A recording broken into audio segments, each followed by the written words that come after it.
Ah, yes. Where are we?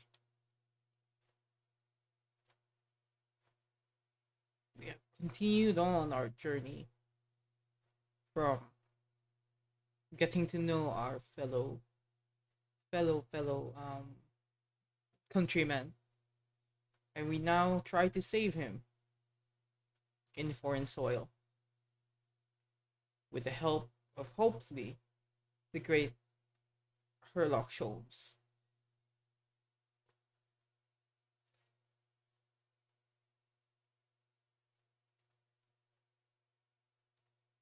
Yep. All right.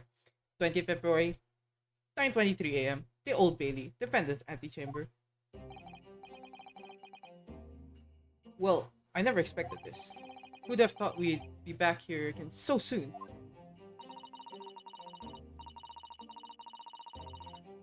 We're on a study tour of Great Britain with the intention of learning the country's legal practices.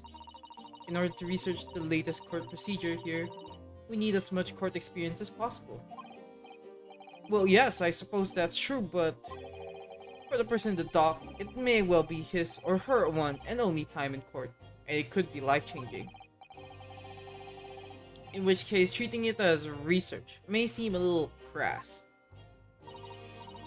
Oh, when you put it like that, you're quite right. Good morning!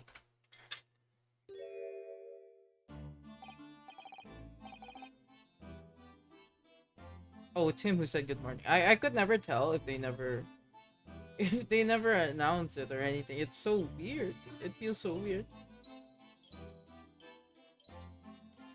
Ah, Mr. Natsume, good morning. How did I how did I voice him again? I forgot. Hold up.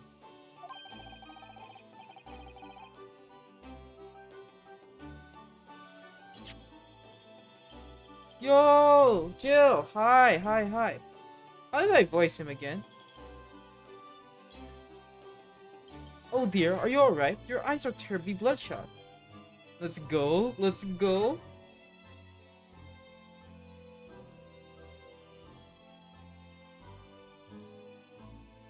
I don't remember. I don't remember how I voiced him yesterday. My brain too small to remember. How is he doing with? I'm doing good. I'm doing good.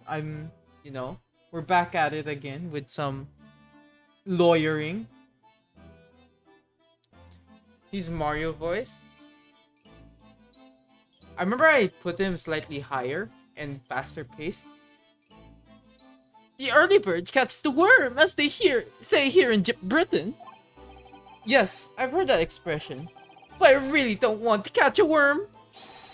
So I tried desperate not to wake up early, but I was so worried I couldn't catch a wink. And now I'm absolutely exhausted as a result. I hope that's the voice. Do all literary... That is the voice? Okay, okay, okay. I'm glad I remember. Do all literary people take things so literally? Thank you for putting your faith in us today, Mr. Natsume. I wish I had 9 lives. My whole future hangs in the balance. I'm too terrified to tremble. Really? Because I can feel tremors in the floor. I can't do this. I can't take it. Although, locum student Mr. Naruhodo Esquire, yes, I caught a glimpse of the public gallery. And as I walked by the courtroom, it looked like the opening night of the opera. There were so many people. I had no idea my case was such a notorious affair here in London. Oh, neither did I.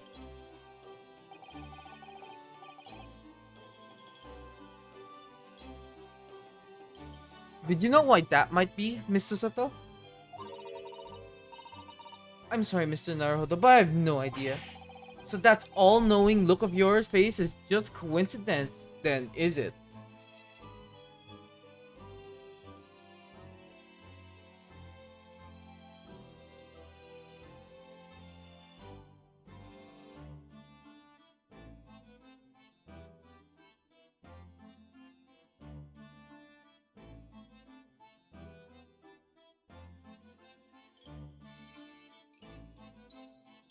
Sorry, I'm back.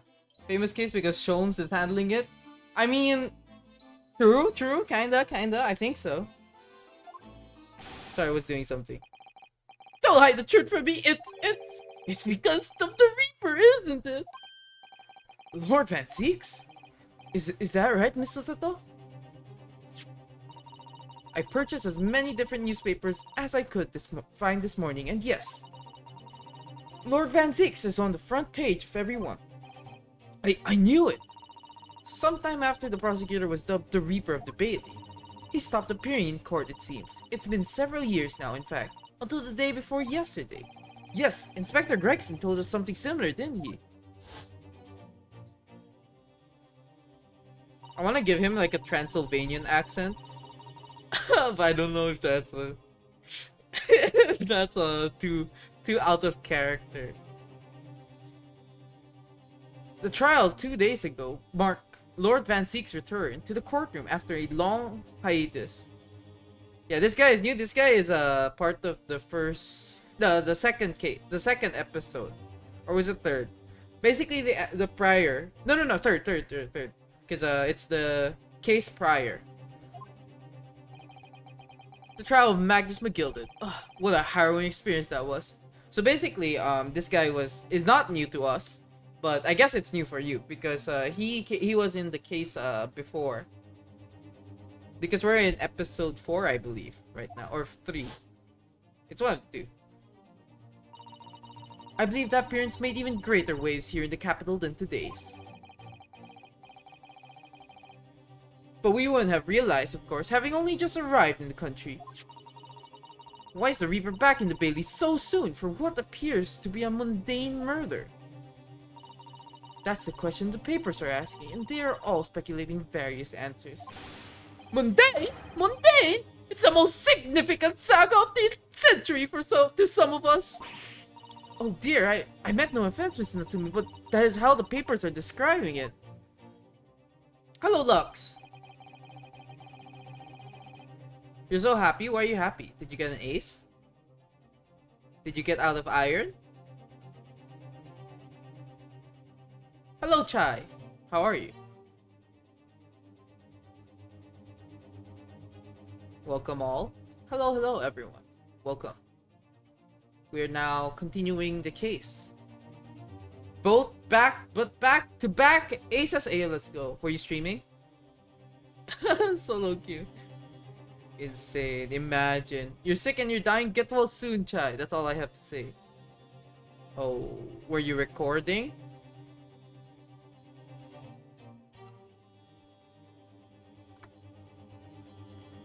Well, lest we also forget the fact that it could spark an international incident.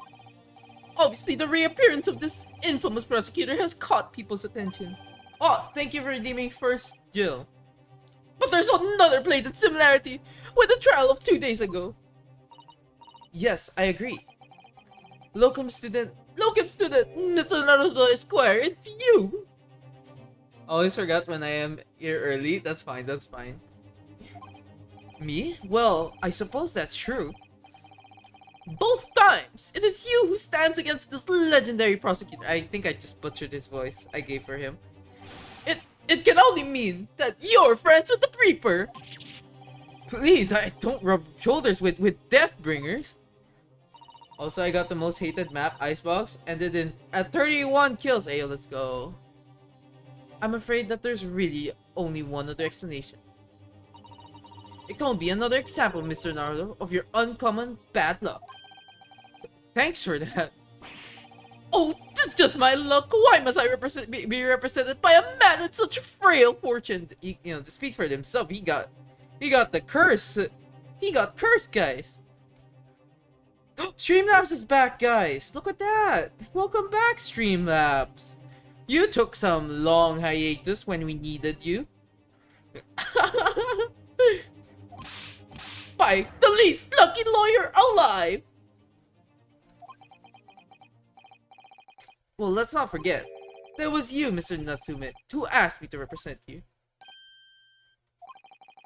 Yes, it's true that I'm just a student, new to London, with little in the way of experience, of skill or luck. Skill or luck. But I promise you this. I will fight your corner until the bitter end, and I will believe in you, Mr. Natsume. Oh, benevolent locum student, Mr. Naruto Esquire. You're not alone here with us, Mr. Natsume. Whatever happens, we will always be on your side. Oh, benevolent non-locum assistant, Miss Mikotoba Esquire. I am in your debt forever. I shall never forget this great kindness. Mr. Natsume, counsel for the defense. The court session is about to begin. Kindly make your way to the courtroom at once. Wow, Saseki has perm hair? What is perm hair? What's perm hair again? I can't imagine. I know what the perm hair is a thing, but I don't remember. Perm hair. Oh yeah. Oh yeah, you're right. I guess so.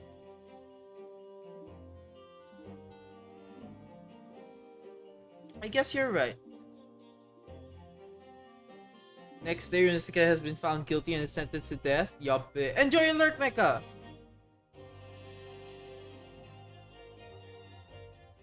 Alright then, Mr. Natsume, it's time. Let's go. He got plot armor, he's fine. Yeah, true. This is it. My second appearance in the British courtroom. And my second trial against the Reaper. I hope you're watching over me, Kazuma. Because this time, I won't let my faith waver. I'll believe in my client to the last. He got the hair, he'll be fine. Oh my gosh. Just like you believed in me. I believe I can do this now. I'm ready for this fight. Imagine if he just lost. Again. 20th February, 10 o'clock a.m. The Old Bailey courtroom.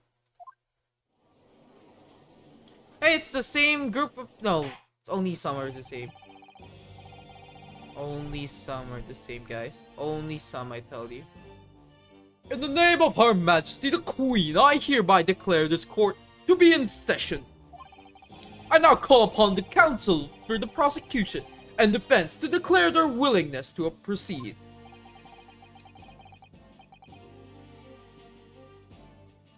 You know this guy literally reminds me of Dracula.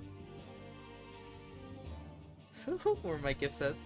So maybe I will give him. I didn't voice him last time, so I have no idea what to voice him as. But what I asked Ben to do last time was make it Transylvanian accent. So is January already? Yeah, you're a bit too late, Lux. You have voice like Chamber. Summon Ben. Ben's I think busy. I can't summon him. No. Guys. I got this. Scuff Transylvanian accent. Through Chamber. Oh. I don't know how to do Chamber accent. The prosecution is fully prepared, my lord. The defense is ready, my lord. Huh? Wait, it's stuck at 1080? Oh, chotto. Really? Are you not allowed? Is it Twitch being weird again?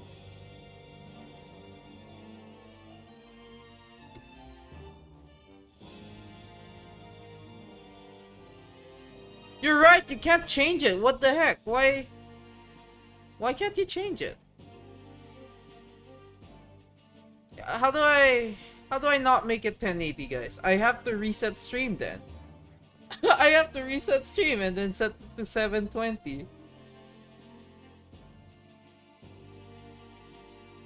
I don't know why it's stuck at 1080. It should not be. It should be adjustable. You're fine currently? Okay, I apologize. I don't know why it's stuck at 1080. It should not be stuck at 1080.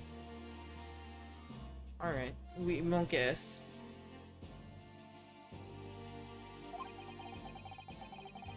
The Nipponese is a truly fascinating breed. Sorry, what? Lord Strongheart has told me all about you. That you are a student who arrived in London but 2 days ago, a mere amateur. Do you have a point? Being a compatriot, you feel compelled to try to help the accused, I suppose. Typical Nipponese arrogance.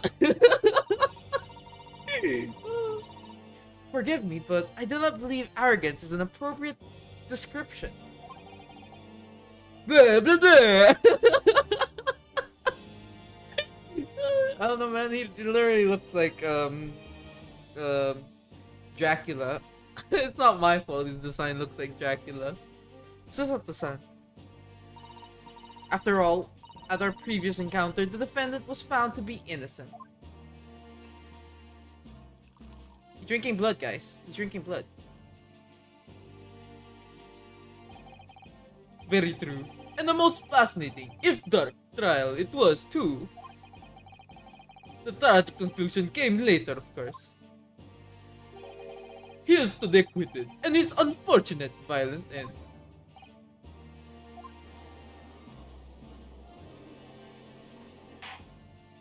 He is a vampire? Oh my god. Thank you, counsel. I see both sides are in fine fettle. Now, ladies and gentlemen of the jury, are you ready to carry out your duties here in court as impartial members of the public?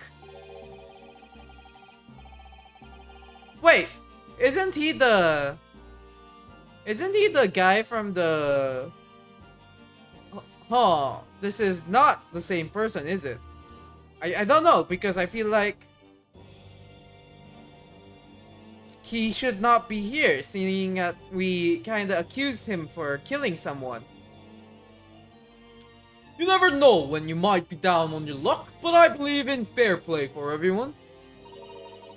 Well, I must warn you, I'm rather more ruthless than I appear. Oh, well, not me. What you see is what you get. I'm a peace-loving fella. Oh! Isn't she the maid? Why is she a juror? I feel like she's a witness or something like that. I'm afraid to say, I think it's quite possible that Mustached foreigner did the deed. Come on! What are you waiting for? No doubt he did it anyway. Eh? Sorry? Didn't quite catch that. That's the voice we're giving for all those 5 I don't know. Those jurors, yeah. Yeah, well, we'll see if I remember them though. Very well, let us proceed. Your opening statement, if you please, Lord Van Zeeks. Oh my god, how am I doing Transylvania accent again? Very recently, Great Britain signed an alliance with a rising power in the Far East. You have many characters to voice, not true. But it makes it more fun. It just makes it more... It's getting mixed up. True, you're not wrong. I have no clue who I'm voicing now. The accused in the dock today is a student from the same land. A certain Mr. Soseki Natsume. Oh my gosh, that's not even the Transylvania accent. And while our country has extended this foreign student the warmest of welcomes, regrettably, the kindness has not been returned. In fact, this student is accused of the most sinister act. Maybe we should give him a different voice. Oh my gosh, he just burned that. Let's just give him a normal voice so I don't have to effort too much on his voice, because I'm pretty sure I'm gonna say his name. You know, I'm just gonna read it like with a different tone. Of plunging a knife into the back of an innocent woman who was doing nothing but walking down the street. A knife crime, I tell you, the bitter experience, those are the worst. Bloody oath they are. Just look at the shallow complexion and short stature. He's one of those dreadful Japanese. Oh my gosh, that's smoke ass. Come on! Let's get this over with. With me now, ever. 1, 2, 3. Eh? Sorry, didn't quite catch that.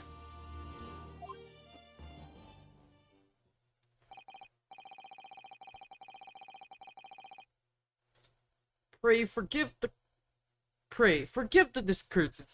discourtesy of smashing my hallowed chalice here in this great chamber.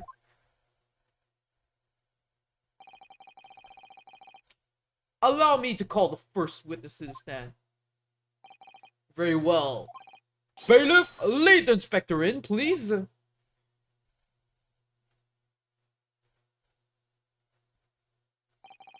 Your name and occupation, please. Yes, sir. Tobias Gregson, Detective Inspector of Scotland Yard. Would you please summarize the events of the case for the court, Inspector? The victim is thought to be a young woman in her 20s by the name of Olive Green. I beg your pardon, Inspector? Thought to be? Yes. It's the inspector with the infinite bread, exactly. That's not the accent I remember you giving him. I don't remember what I gave him. Yes, having been stabbed in the back by her attacker's knife, the victim fell unconscious. That was 3 days ago now, and she's been comatose ever since. I don't remember also, to be honest. What? So they don't even know who she is for sure? Comatose? I see. But her life is not in danger. Fortunately for the Eastern student, the charge will not be murder. Pray, elaborate on the details, Inspector. Sir, if I could ask everyone to look at the street map. As I mentioned, the incident took place 3 days ago at around 5 in the afternoon. It happened on the pavement running alongside Briar Road, a wide thoroughfare for horse-drawn vehicles. They must be good Valo player, true. It had not long since stopped snowing as the victim, Miss Green, was walking down the street. Out of the blue, she was approached from behind by the accused and stabbed in the back.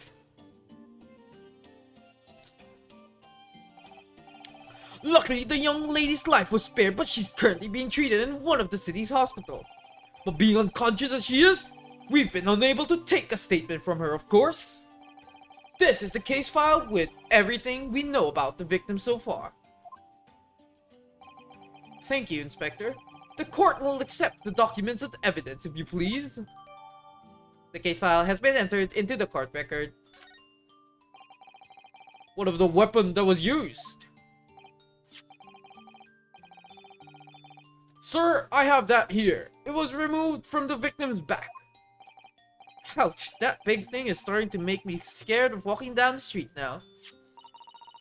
With a heavy blade like that, almost anybody would have been able to stab the poor woman. Even the scragged-looking Suseki-san, I suppose. A common or garden jackknife, I would say, rather nondescript. Thank you, Inspector. The court accepts the blade as evidence.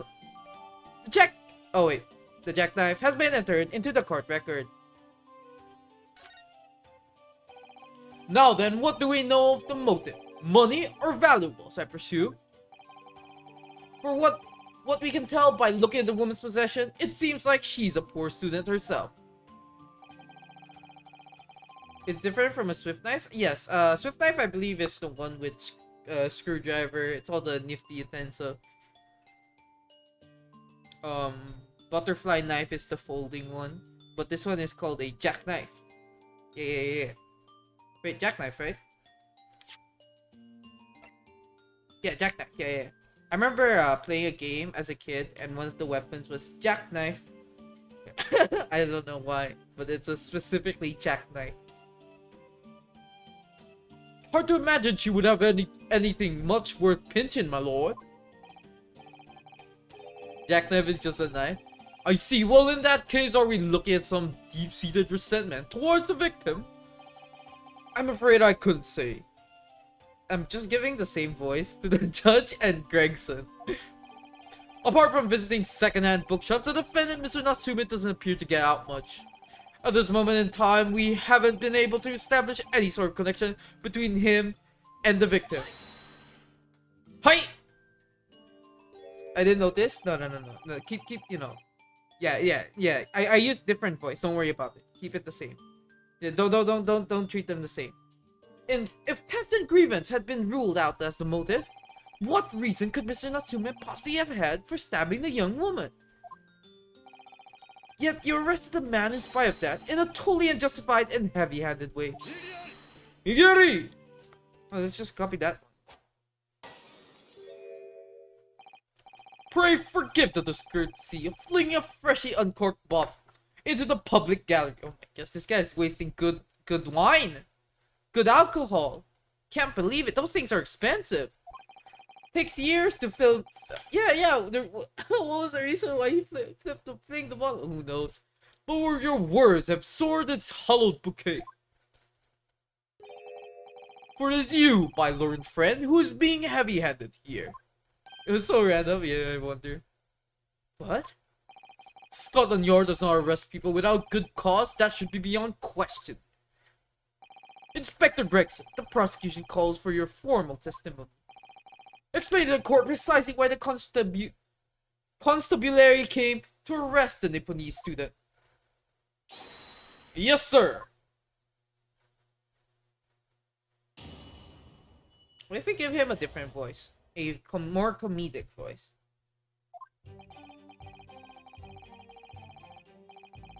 what if we give him... wait. I thought of an idea. You know how there's the...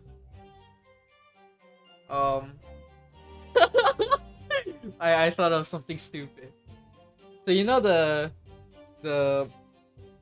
Lord of the Rings? What's his name again? The one who's like, my precious. We just do that voice. It's so dumb.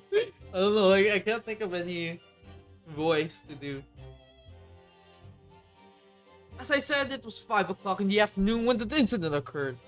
And there was an unusually light fog. Golem. Oh yeah, Golem. Yeah, that's his name. Right. I forgot. It's been a while since I've seen Lord of the Rings. I forgot the name as well. Wait. Let's try reading this with Golem's voice. Visibility was... Oh no, I can't. I just went to... Who's this? Soseki-san's voice? I just went back to Soseki-san. Alright, no. We keep it normal. I tried and failed. I crashed. I tried. I flew the plane, then crashed trying. And then got burned and, you know, probably died on the inside. Got PTSD, maybe. Visibility was reasonably good, and there was no one else about but the victim and the accused. Out of the blue, the victim was stabbed from behind and subsequently collapsed on the pavement. The accused ran off, scattering his belongings all over the floor.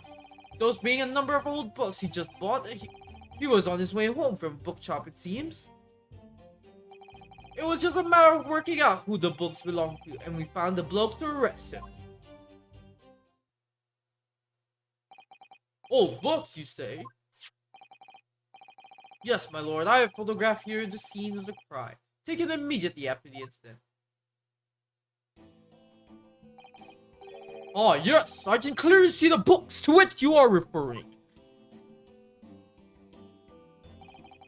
I will take that photograph print as evidence, please, Inspector. I'll try to give a more airy tone for the judge, and then...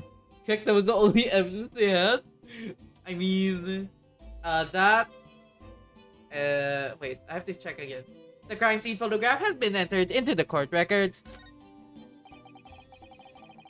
You Nipponese are a spineless breed, too cowardly to admit defeat. This is the evidence.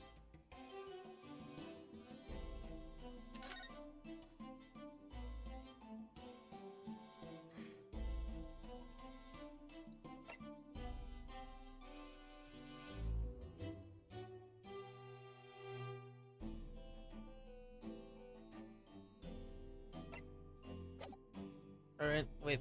Alright, I'm just looking through. Just in case. Maybe she got injured somewhere else.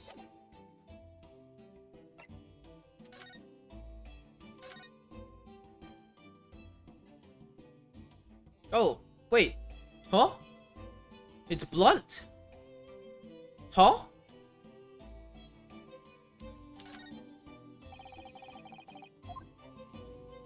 It's blunt. Oh. Poor guy. Just got timing so hard. I know, right? Look here, Mr. Nerd. Just at the tip, a small piece of the blade appears to be missing. You're right. It's well spotted, Miss Susato. I wonder what could have happened to it. Yes. You don't think it could still be lodged in the victim, do you? Oh dear, I do hope not. That sounds terribly painful. I'm back. My older sister came back and she popped on the sofa, almost dropping my mango pudding. No, not the mango pudding! Yo, mango pudding tastes so good. Yo, this knife is blunt. How could someone stab someone with... Can you stab someone with a blunt knife? I think you can. But like that needs like more extra force. Anything but the pudding? I know, right? The audacity. Yeah, I know you can, but it should take more force, right? Seeing as how our scrawny little friend over here is dying on the inside. Can't even... I mean, yeah, it's still a knife. Yeah, true. You Nipponese are a spineless breed, too cowardly to admit defeat. Denying everything despite the overwhelming evidence to the contrary. Well, forgive me, Lord Van Zeeks, but the defendant is not denying everything, as he put it. Chotto. Chai, stop eating knives! What are you doing, Miss Susato? Do go on! Mr. Natsume has admitted to playing some part in the incident. Isn't that right, Mr. Naruhodo? Well, now you mention it. When we visited him in the prison yesterday, he did tell us what had all happened.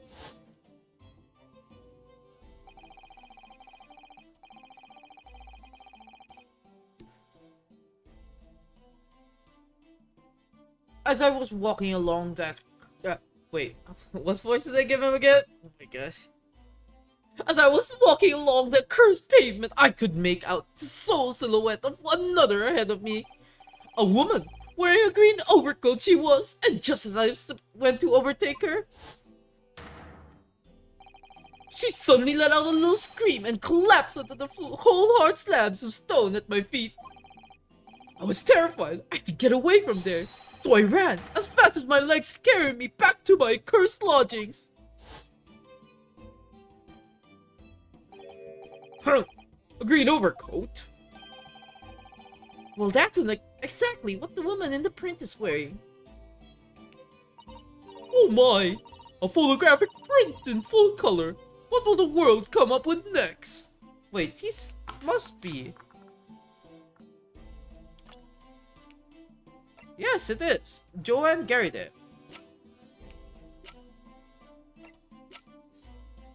Monkeys. The defendant has done nothing more than admit he fled the scene of the terrifying incident. That does not mean he's guilty of the heinous crime of stabbing the woman in the back. There was nobody else there at the time, just the two of them, the victim and the accused. What if I give him my dark voice, guys? Will that match? Will that match? Imagine him sounding like a solid snake. Try it. Okay. There was no. I can't read. I failed already. Wait, how did I? I failed already, guys. I feel like if I keep speaking him in the dark voice, though.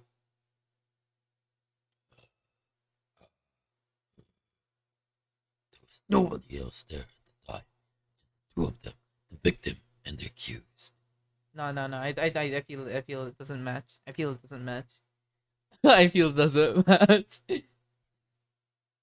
Have you predicted the future? What have you predicted? Yeah, I don't think it matches, guys. There was nobody else there at the time. Just the two of them, the victim and the accused. In other words, there was nobody else who could possibly have stabbed the woman. A fact that the accused concedes.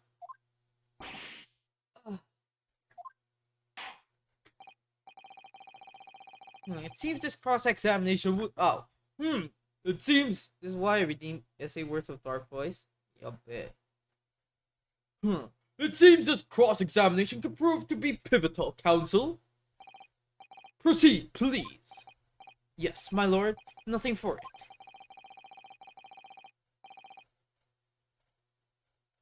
That the accused man got found guilty.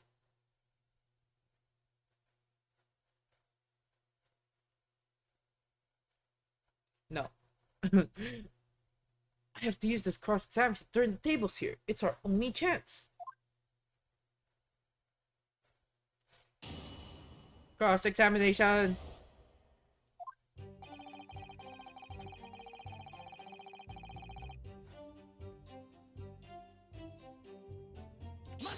Mata! Light fog, you say? Well, light for London, you could see the opposite side of the street for once. Not much farther, though. That's light, is it? Is that why they said kick? Is that what they said? Yeah, this is, I think mata is hold it in Japanese. Like chotto mate. But instead of mate, it's matta. Is it matta or mate? Did I just misheard it? Around these parts, yes. Not something I'd expect a Japanese fellow like yourself to know for sure, of course. I've read that London is famous for its fog. I don't know, it's okay.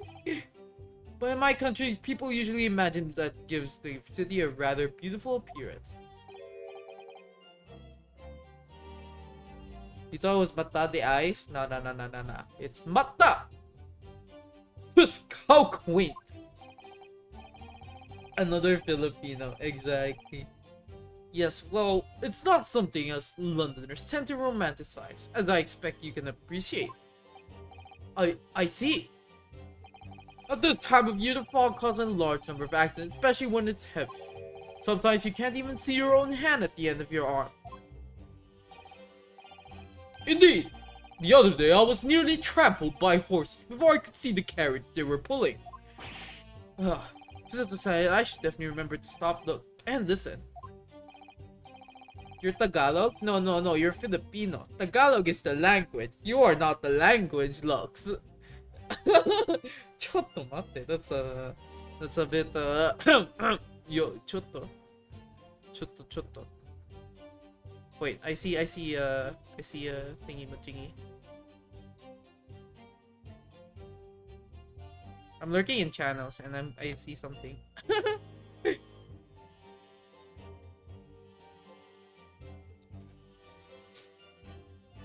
I am Tagalog. Yes. However, on the day that concerns us, the fog was somewhat lighter than usual. A fact no doubt lamented by the accused.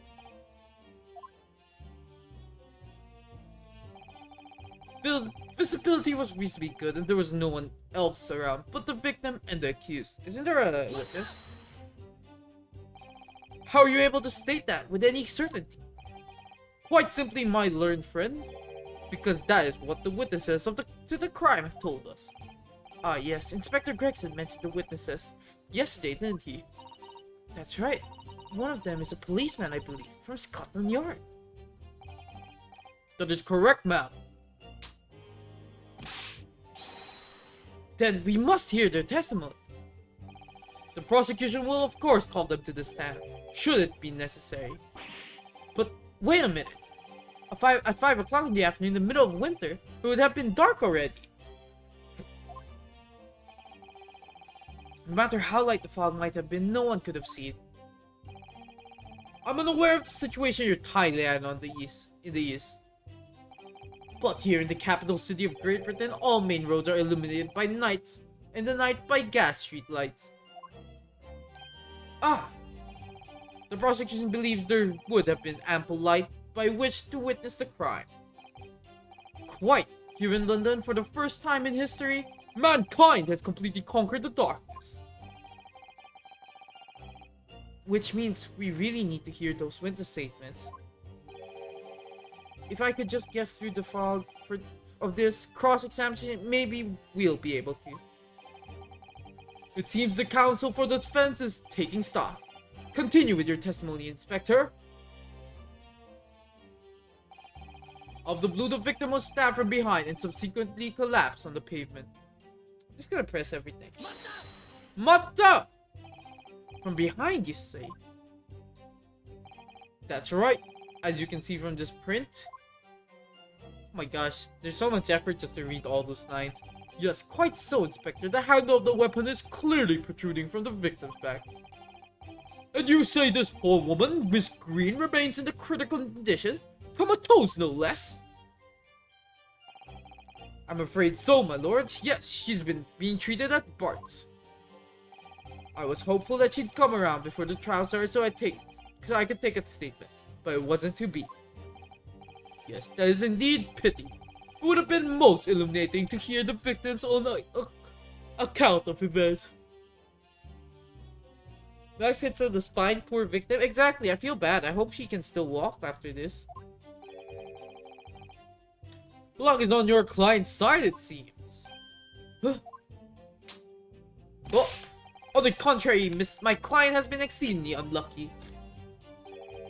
Your force of tone is seriously undermined by those disturbing wide eyes, I'm afraid. Go eat, Chai. Just not the knife.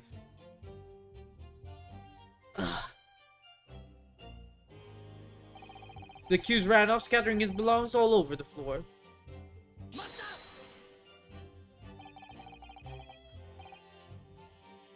Sorry, I'm yawning. Mr. Natsume's belongings? I think you'll find it's all there in the photographic print of the crime scene. Yes, the 3 books on the floor. That's right, my lord. Second-hand books they were. Irreparably damaged after falling in the snow, of course. Wait, 3 books? The accused could easily have carried all 3 books in one hand. Which means his other hand would have been free to wield a knife, for example. He's very clever, isn't he? What do you mean? He's made it extremely hard for you to assert that Mr. Natsume had his hands full with his books. He's managed to close the one avenue of escape we might have had before we even knew it was there. You mean to say that the defendant was holding his belongings as he thrust the knife into the woman's back? That must have been what happened, my lord. Yes. Wait, how many books did he buy? Oh, he did buy only 3 books.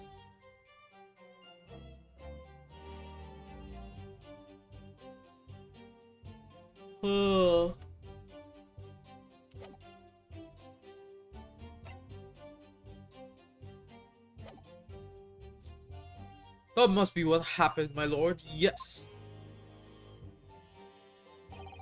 Those being a number of old books he just bought, he was on his way home from a bookshop, it seems. The curse ran off, scattering his belongings all over the floor. Wait. Yeah.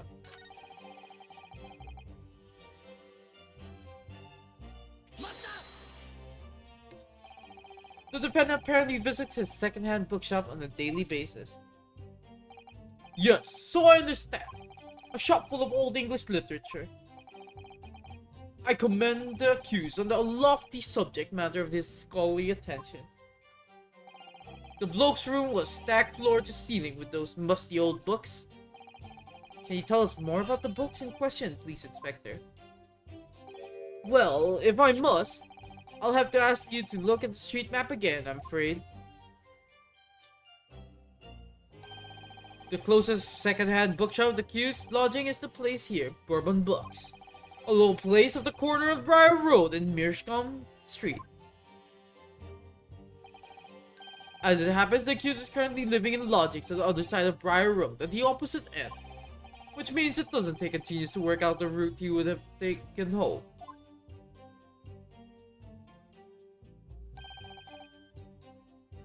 Something like this. Sorry, I'm yawning for some reason a lot. The local map has been updated in court record. Yes, I concur with your conclusion, Inspector. Defendant would certainly have passed the scene of the crime in his way home from the particular shop. Mr. Naruhodo, I think that what the inspector just told us could turn out to be of vital importance. Yes, I agree. The most important point that the inspector just made being... What did he say again? Oh my god, I was not paying attention. I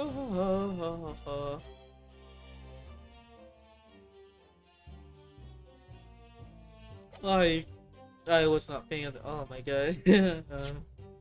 Best voice out of everything is a robot voice, I'm calling it.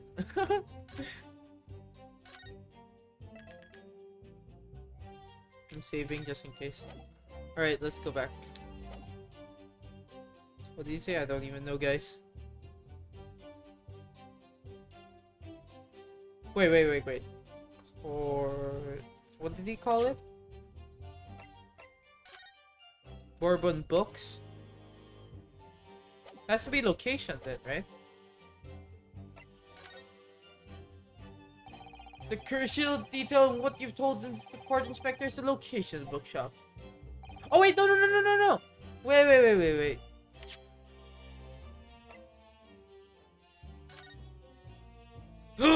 Guys!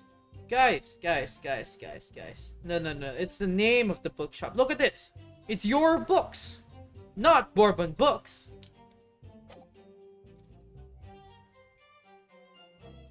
Fivehead, I tell you, Fivehead. We found it. We found the inconsistency.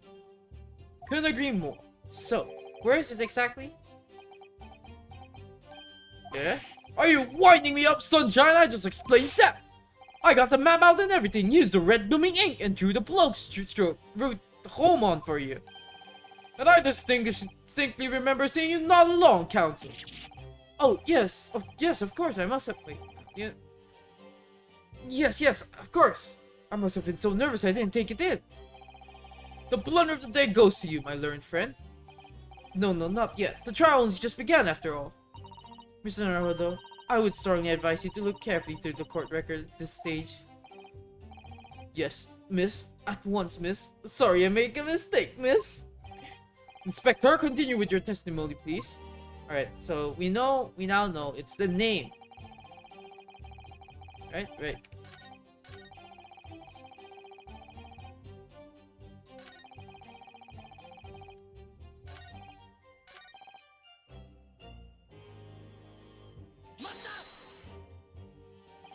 The defendant apparently visited the second-hand bookshop. Oh wait, no,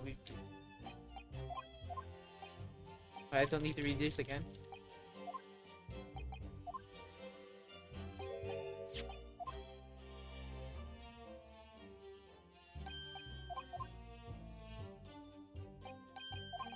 Good luck, Chai. Get well soon. Enjoy your food.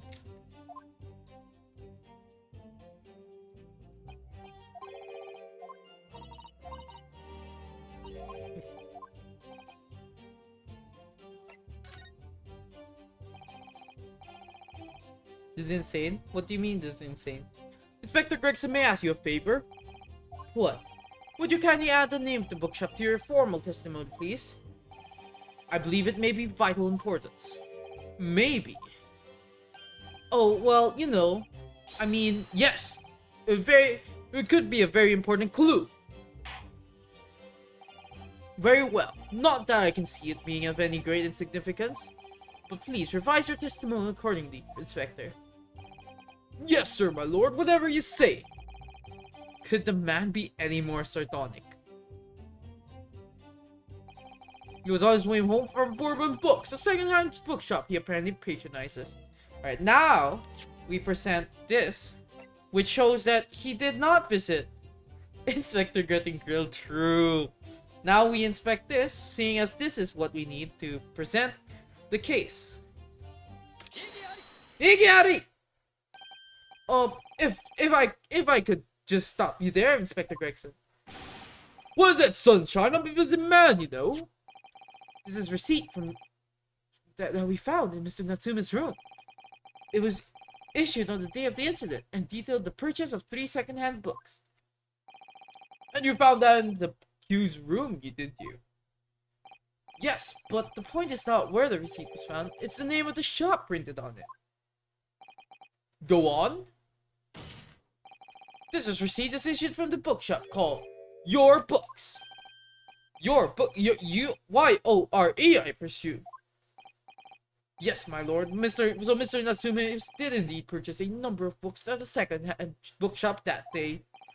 However, the bookshop in question was not Bourbon. What? Inspector, do you know the other bookshop?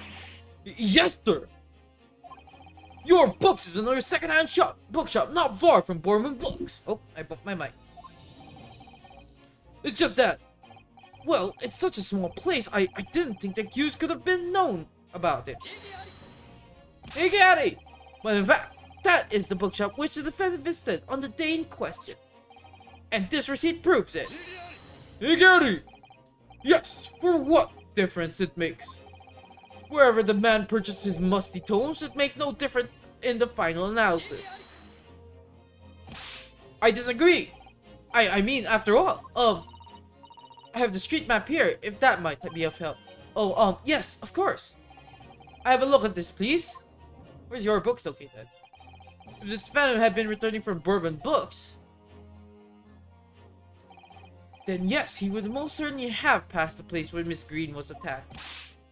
However, if we take into account the fact that he was actually at another bookshop, Your Books, it may very well turn out to be he wouldn't have passed that location at all. Could that be true? My, it rather depends on where this other bookshop is, but I do declare it may be a possibility. Is that right, Mr. Lawyer, sir? What you just said? What a reveal exactly. Absolutely, it absolutely could be right. I just gave a new voice for the guy in the blonde, in the hat. Inspector Gregson, where is this Your Books establishment? Well, obviously we looked into that. It's at the other side of the street. It turns out that Your Books is just here on the next corner of Mearsham Street, going east. The local map information has been updated in the court records. And there you have it, as you can clearly see now. Oh. Oh. Monkeys. My Lord Nipponese friend, it's obviously in training to be a clown. The way he regales us with such witticism. To your future career in circus. Grr. Grr. Grr. We just give her the most crispy grrs. Grr. You put that glass down now, or I'll put it down for you. I didn't think I need to spell it out, but here we go. If the accused was coming from the Your Books instead of Bourbon Books, oh my gosh, he just takes longer to travel. There's no doubt he still would have passed the place where the victim was stabbed. Which makes sense, which aligned to the testimony of the guy. Yes, thank you, Inspector. Allow me to reiterate from my learned, if somewhat slow, Nipponese friend. And maybe let's just go with that. He just talks slower. Oh, sound effect. Wherever the man purchases his musty tomes, it makes no difference in the final analysis. Most maniac girl I heard. He just broke it. As I suspected, you can't fool me, and I don't suggest you try. What did I say, huh? I've had enough now. Beg your pardon? Terribly sorry, but would you mind repeating that? Mr. Naruhodo, we mustn't give up. What do you mean? If the prosecution assertion is correct, the members of the jury may very well decide that Mr. Natsume is guilty. Ah, he's absolutely right. We must consider the assertion just put forward by the prosecution very, very carefully. They claim Mr. Sasaki-san must have passed the location of the incident on his way home, but from your books. But let's save here because I don't trust my judgment. Since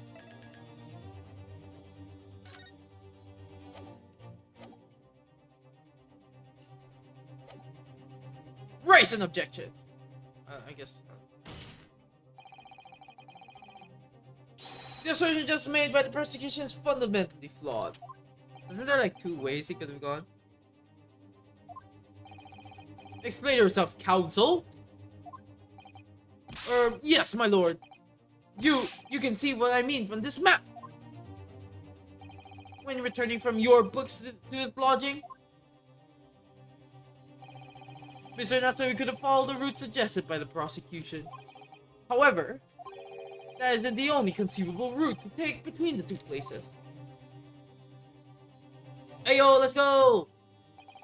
If the defendant used these streets, look at what happens. He arrives back at his lodging without passing the location where the victim was attacked. Which is probably because we already announced that, you know, he passed by the the victim. Talking back to a clown is a fool's errand, of course. However, I feel compelled to point out that that route is what is commonly referred to as the long way around. On a cold winter's night, why would any man choose to take a longer route home? Well, the answer is extremely simple. He wouldn't. In other words, the accused took the obvious route back to his lodging and is the obvious perpetrator of this crime. But, maybe he has somewhere to go as well as the long way around. True, maybe he had somewhere else to go, guys. Who knows? We're not Sasaki-san. We are Ryunosuke Naruhodo. Which is funny because Naruhodo is also the name of Phoenix Wright Japanese name in the anime. Yes, I've got it. Obviously, we must ask the man himself. Ask Mr. Natsume which route he took home. I have already informed the court of the accused's response to such questioning. He claims he has no recollection. Oh my gosh. Huh? That's right. As I said, the bloke seems to spend his time outside wandering aimlessly from A to B. That day was no exception. He said he doesn't remember where he was and which route he took home. I don't believe this!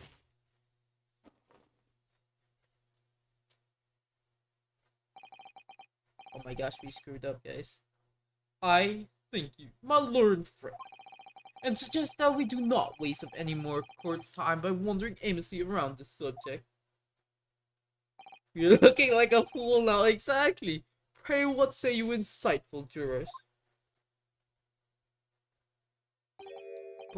But even if that is the case, the defense still...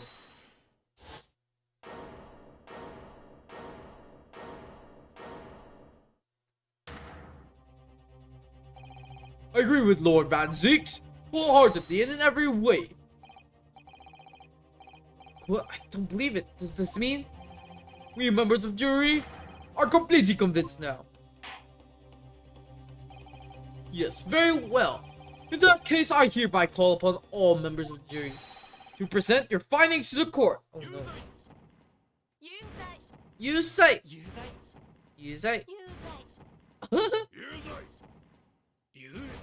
Oh no, did we just lose?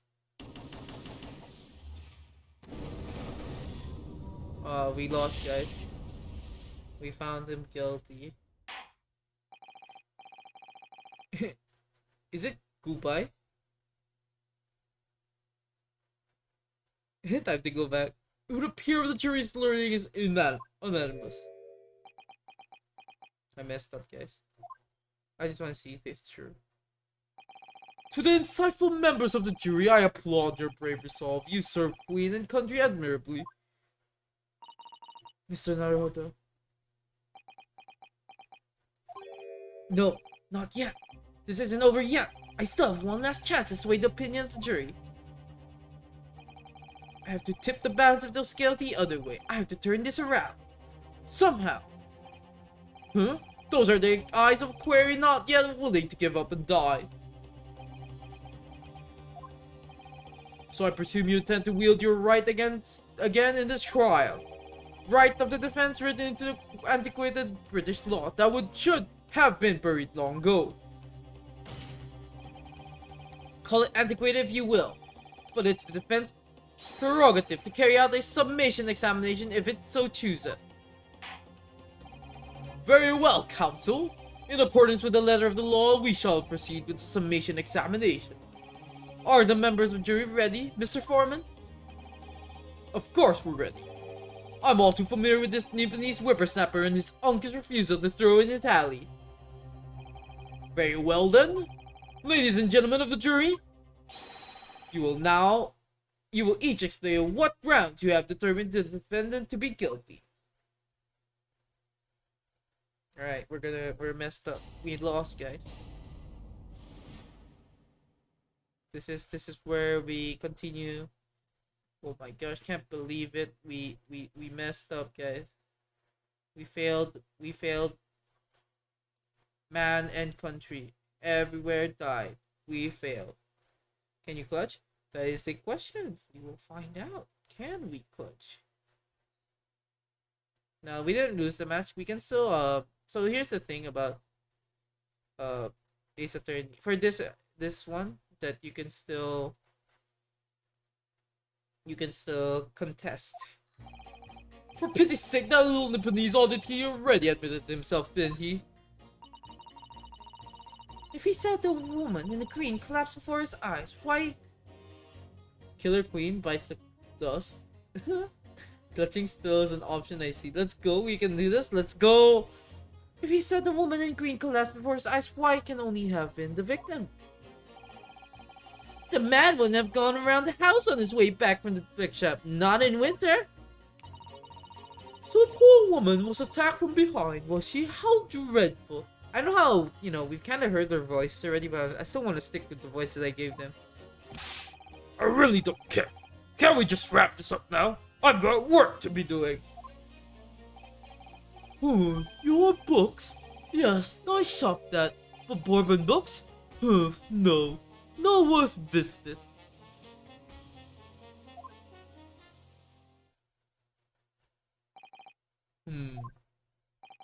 With only minor exceptions, the reasons for finding the defendant guilt are all too clear.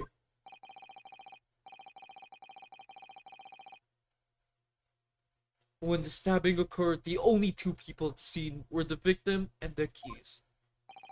And the accused himself has admitted to seeing the victim in her green overcoat sink to the bottom ground before his eyes. It depends on where the victim faced when he plopped down, since there are two directions. Furthermore, we have heard from the inspector that the defendant then fled the scene. I must say I would have ample grounds to convict this man already. Oh dear. Even the judge appears convinced of Mr. Natsume's guilt now. Why do you have to run away like that? And how are we supposed to believe in some phantom attacker that nobody could see? It's impossible. How can I possibly make a case for the defense? Mr. Naruhodo, this is no time for grumbling. If we want to force the trial to continue, yes, I know. I have to turn the tide. I must make the jurors change their minds. Well, 4 of them at least. Exactly. We have no choice but to forge forward. You have the floor, counsel. Begin your summation examination. Yes, my lord. I'm kind of losing their voices already, guys. I just need this trial to keep going somehow, whatever it takes. Come on, Rinsuke, you can do it.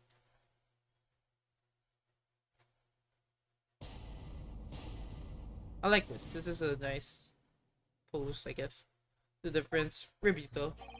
For pity's sake, the little bit oddity already admitted to himself, didn't he? Didn't he not? If he said that a woman in green collapsed before his eyes, why, it can only have been the victim.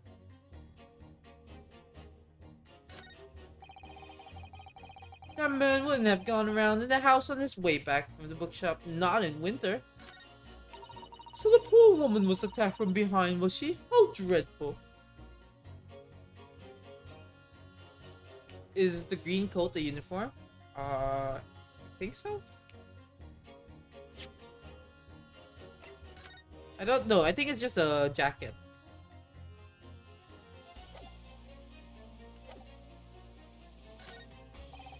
I really don't care. Can't we just wrap this up now? I've got work to be doing. Your books, yes, nice shop that, but Bourbon books? No, not worth visit. It sends a shiver down my spine to hear the members of the jury so convinced of Mr. Natsume's guilt. But I can't help feeling that some of their opinions are rather subjective. I agree. It's irrelevance of what some of them are saying that sends shiver down my spine. Still, at least some of their assertions don't actually incriminate Mr. Natsume of anything. That's something. We must use that to our advantage, Mr. Naruto. Cunningly. Yes, you're right. Let's listen to the jurors again, carefully. If any of their assertions are odd, I'll pit them mercilessly against each other. Yes, don't hold back. Pit them all against each other. Alright, wait. So, we save here.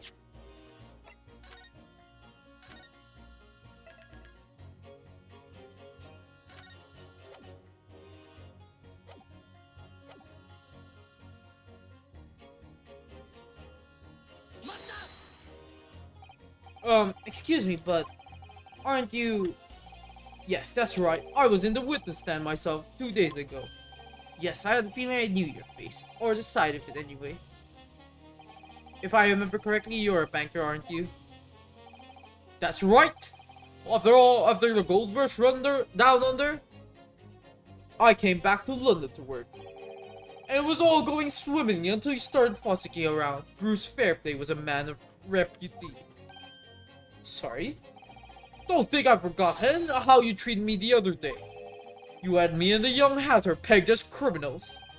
Oh well, you know, water under the bridge. Now there's all sorts of rumors buzzing around, and the police have been badgering me non-stop. If I could turn back the clock. Well, anyway, I don't know about the hatter, but at least I'm in the clear now. I'm free to make up my own mind about who's guilty and who isn't. Thank goodness. Alright, maybe I might struggle to change this man's mind, given our awkward history. Oh dear, I wonder what's become of Mr. First now. If he said that woman is in green class before his eyes, why, it can only been the victim.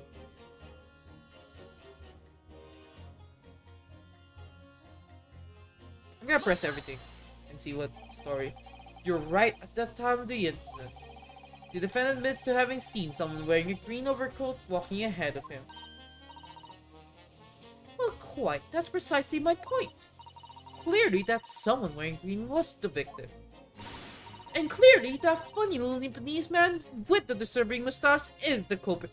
Yo, this woman just mocked the mustache. The audacity. But let's not forget, madame, the defendant vehemently denies attacking the woman. Why, of course he does. If he admits of stabbing her, his life is over. And the man is obviously a liver-faced coward, obviously claiming the woman simply collapsed before his eyes. But if that's a lie, as you're suggesting, do you not think he would have concocted something more credible? Oh, I really couldn't say, after all, you are foreign. Who's to say what goes through your funny little mind? Oh my gosh, this woman's racist. I could tell you what's going through my funny little mind right now, but you wouldn't like it. I do declare the man has already made the admission. He himself has stated that there was nobody else around.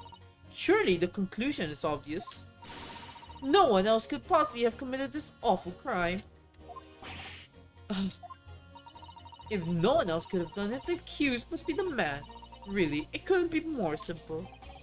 Your argument is compelling in its simplicity, I must admit. Oh my, you're too kind, my lord. That will well for her. The man wouldn't have gone around the house on his way back from the bookshelf, not in winter.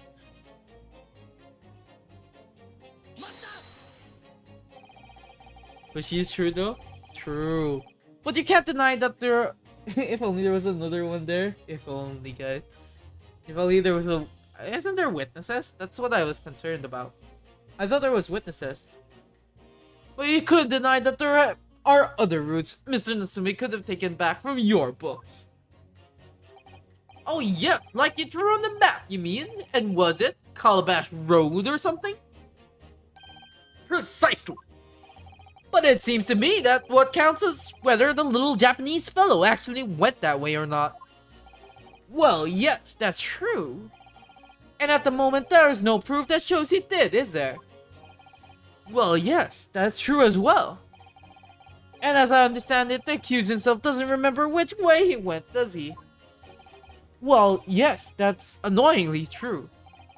Winter nights are dark and cold, so the way I see it, you'd want to get home as quickly as possible. Well, yes. Why is all this true? So really, the only thing that makes sense is that he went home along Briar Road. I'm supposed to be convincing you here.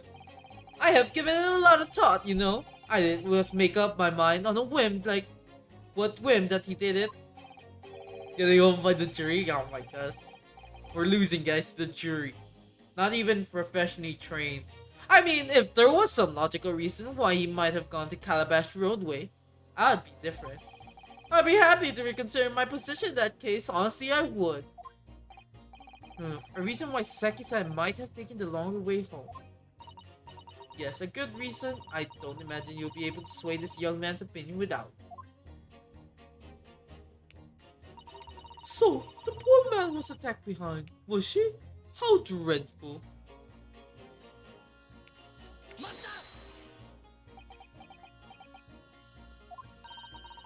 Whatever is the matter, young man? You're the wife of Mr. Gardev, aren't you? The landlord who rents Mr. Natsume's room, his room. The master's wife? Where did you get your ideas, sirs? I'm the maid, you understand? She's keeping up the charade. This is going to be awkward. Why didn't you mention this yesterday? That you'd be selected for the jury in this trial, I mean. Well, I was told not to mention it until the day of the trial, you see? It was in the letter I received. The instructions were very clear, so I'm afraid I had no choice.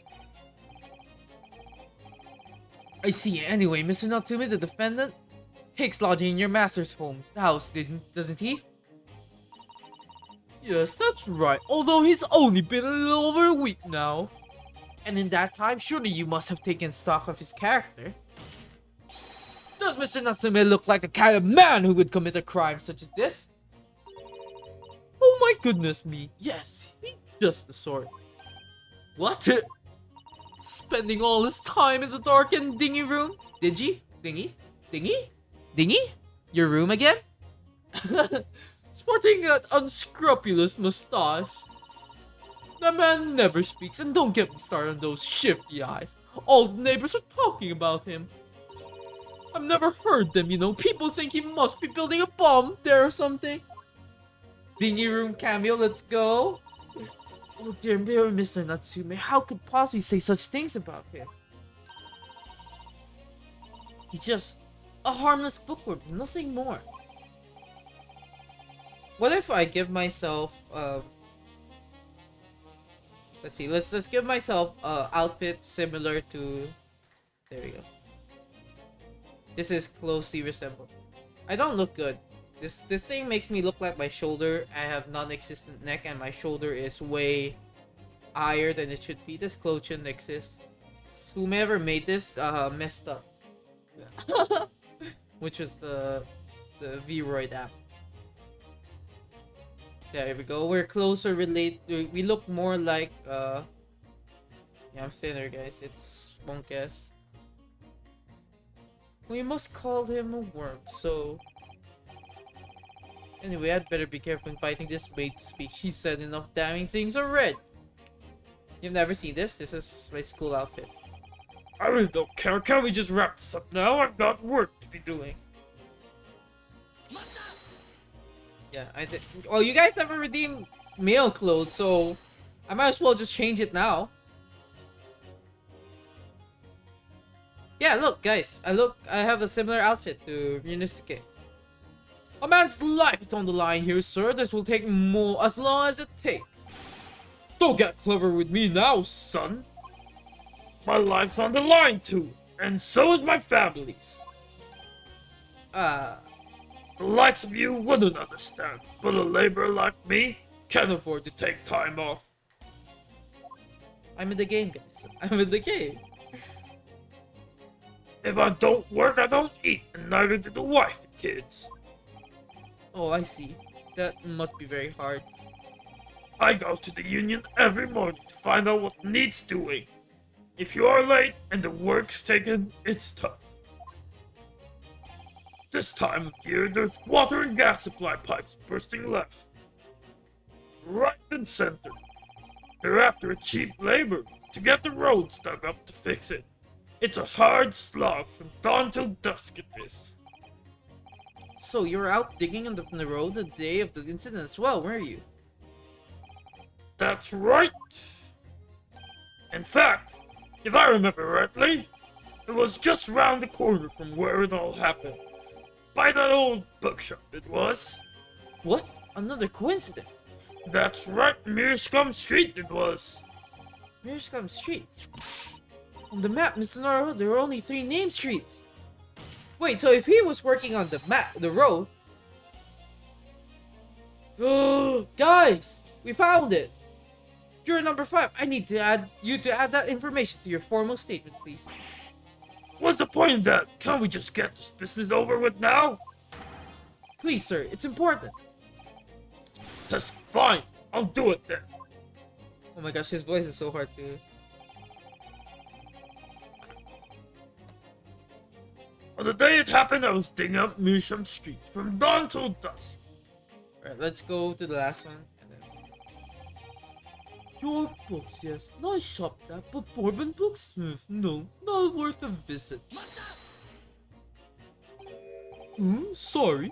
Hold it, you say? Hold what? No. What I said was hold it. What I wanted to ask was, do you visit your books often? I like the old books they have in there, yes. I enjoy reading them over a nice cup of old tea. That's my daily routine, you see. Same thing every day, including the day you're all talking about. And at what time do you visit your books on the day in question? Well, I was picking up books in there all afternoon, and it would have been just before 5 that I left. That's my daily routine, you see. Same thing every day, including the day you're all talking about.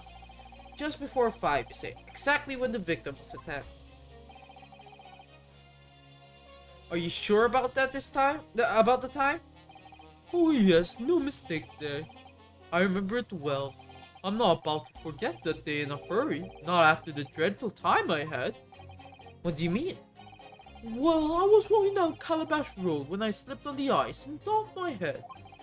It's always worse after the snow stopped falling. That's when it's most slippery. Knocked myself clean out, I did. I really thought my number was up. Wait a minute. Let me get this straight. This happened on Calabash Road? Wait, which one is Calabash Road?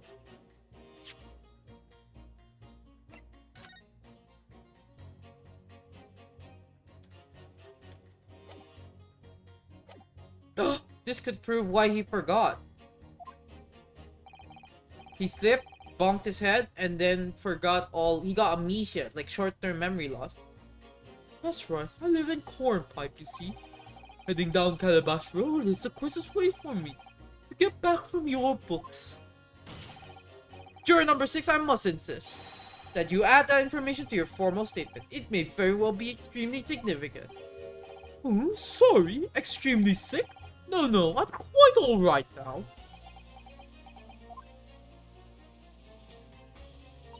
It sends shiver down my spine. Oh. Alright, so we... Alright, we found 2 inconsistencies.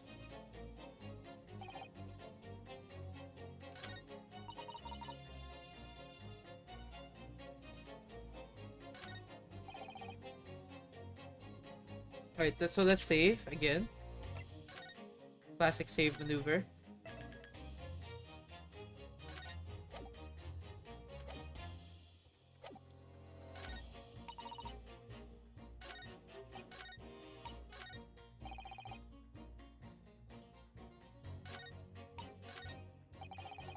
With intense gaming, exactly.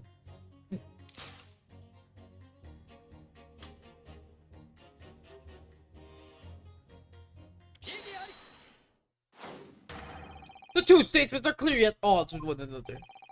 At odds, Counsel, explain yourself. Please don't point, it wasn't me, I swear! What? I just want to get this done and dusted. Well, juror number 3. Oh, me, sir? Oh, well, what do you mean? Juror number 5's words just now are extremely significant. Let's take a moment to consider the implications of what's been said on our map at the local area.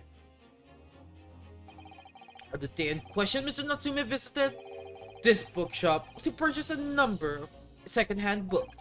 On the same day, we now know that there were works being carried out on Mirskum Street, making it impassable. Which means that defendant route home could not have taken him along Mirskum Street and down Briar Road. Oh yes, of course.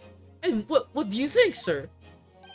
Well, yes, can't argue with that, can you?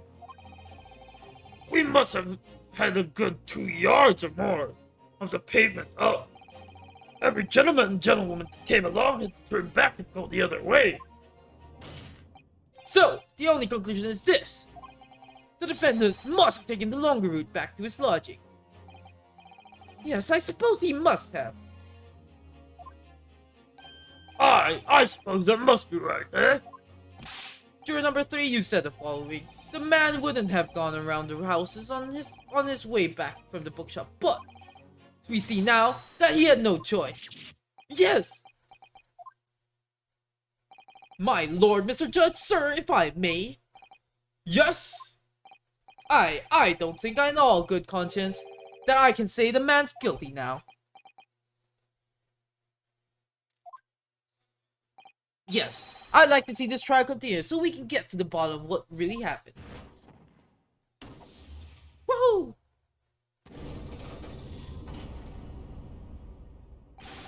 What about you, sir?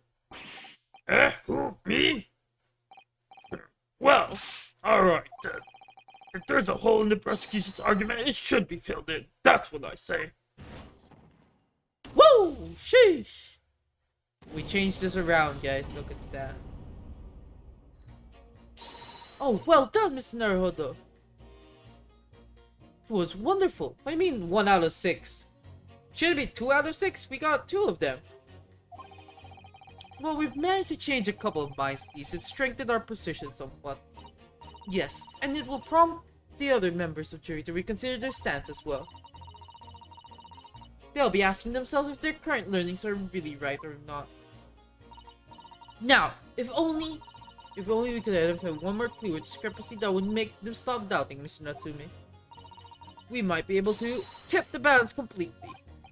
Yes, that's exactly what we've got to do. Van Sieg is looking to bring this trial to an early conclusion. That's what we have to prevent, by whatever means we have at our disposal. Thank you, counsel, and with the summation examination, please. Yes, my lord.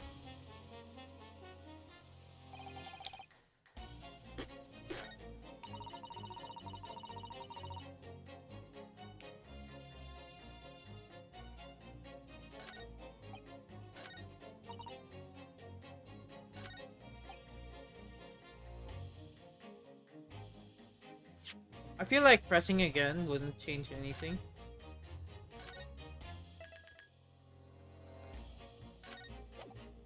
So let's try this.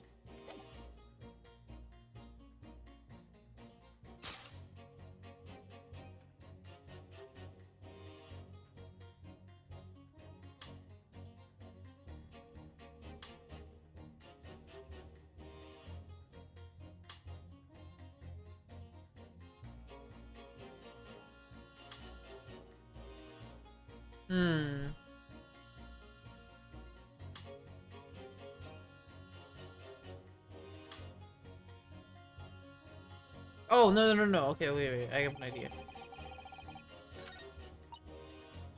So what if we pit this against this? So it couldn't have been him because we figured out that he went the other way, and now that we know that he went the other way, he probably slipped and he got hit by the Calabash Road thing. He knocked himself out clean, right? And so it couldn't have been him if, he's knocked out. Ideally.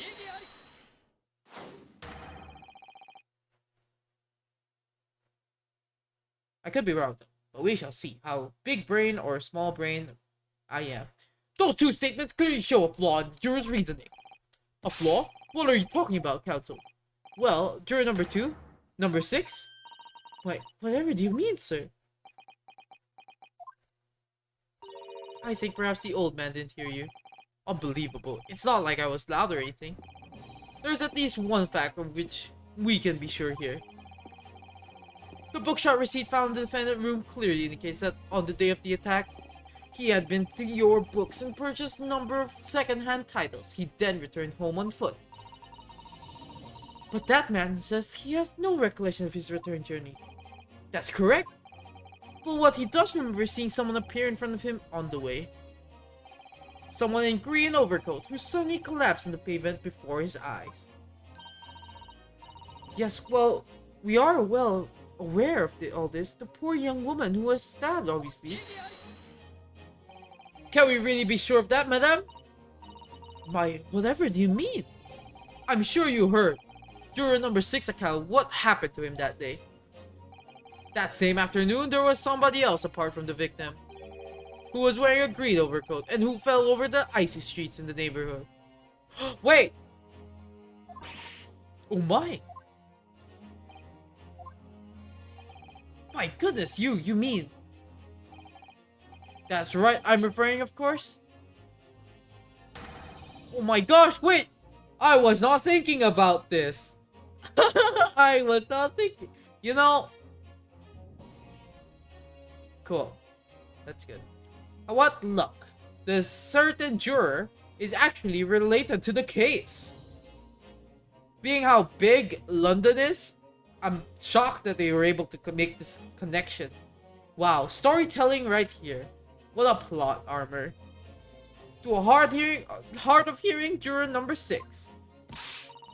Are you really suggesting that the person in the green overcoat whom the defendant saw collapse in front of his eyes was the jolly old gentleman at the end of the bench here with me today? That is entirely possible, yes. After all, the old man has a somewhat similar build to the victim. Well, look at that! Well, look at that! My goodness me! Oh, sorry. You need a pee? Mom guess? And crucially, we know precisely where the old man in the green overcoat fell. On Calabash Road. Therefore, if the person who Mr. Natsume saw collapsing in front of him was in fact juror number 6, it means the defendant must have taken the long route back to his lodging. And if that's true, then clearly the crime scene on Briar Road where the woman was stabbed was not on his way home. Oh my! You idiot old man, if you hadn't been so deaf as to be roaming around there, we'd have bucked this off hours ago. And really, what were you thinking, wearing such a befuddling, fuddling coat? What did you say to me? Is it a crime for an elderly to walk on the streets these days, Is it a crime to slip over on the ice? Is it a crime to keep up the latest style and wear a beautiful green overcoat, is it?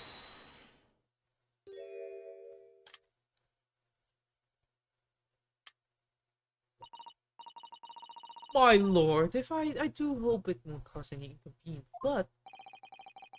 You'd like to change your learning, I presume. I do declare that I would like to call for a verdict of not guilty. Thank you. And I would, and I would too. What? Is it a crime to change your mind? Is it? Well. Oh, he looks so calm now.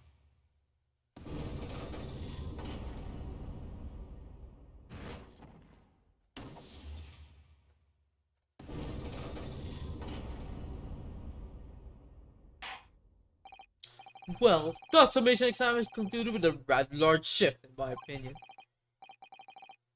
The eyes 2, the nose 4, and the nose have it. Not guilty, they say. Which means we no longer have a consensus among the member of the jury. Let's go the clutch, guys. The trial will continue.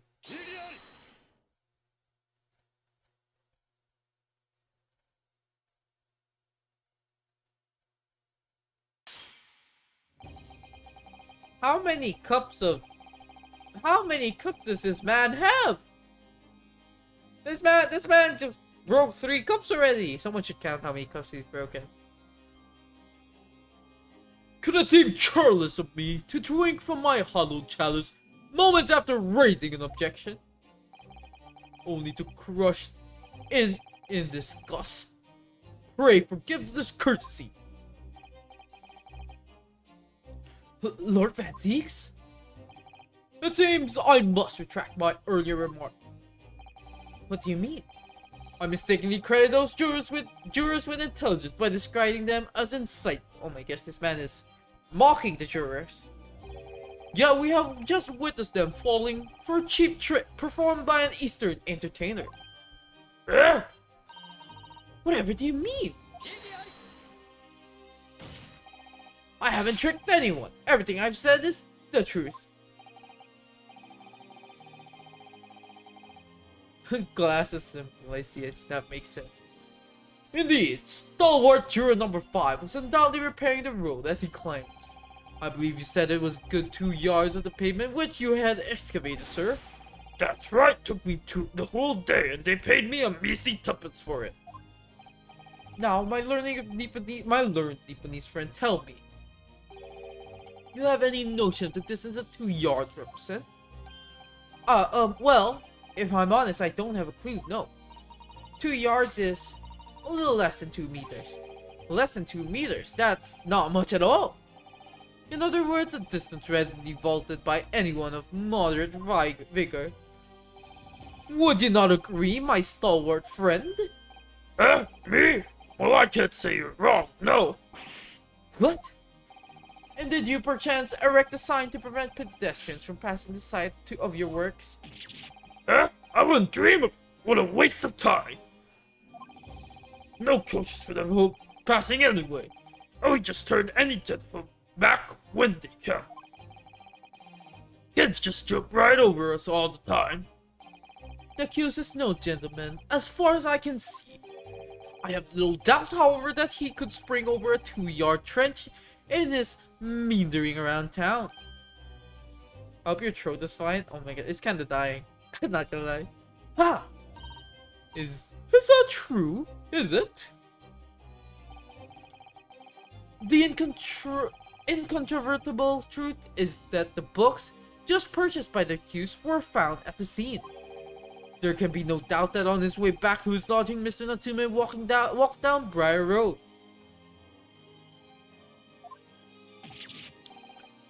Crushed in a single sentence.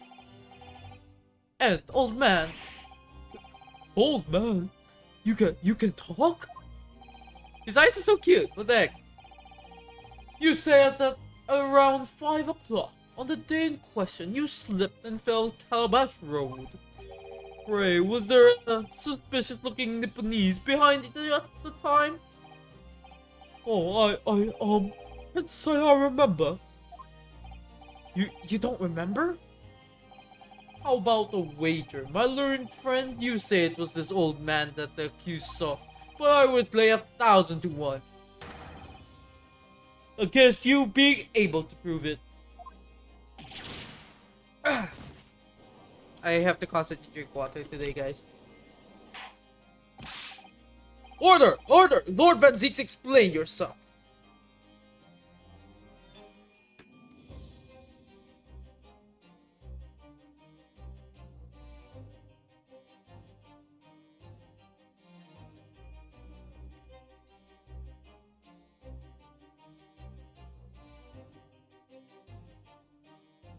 Wait.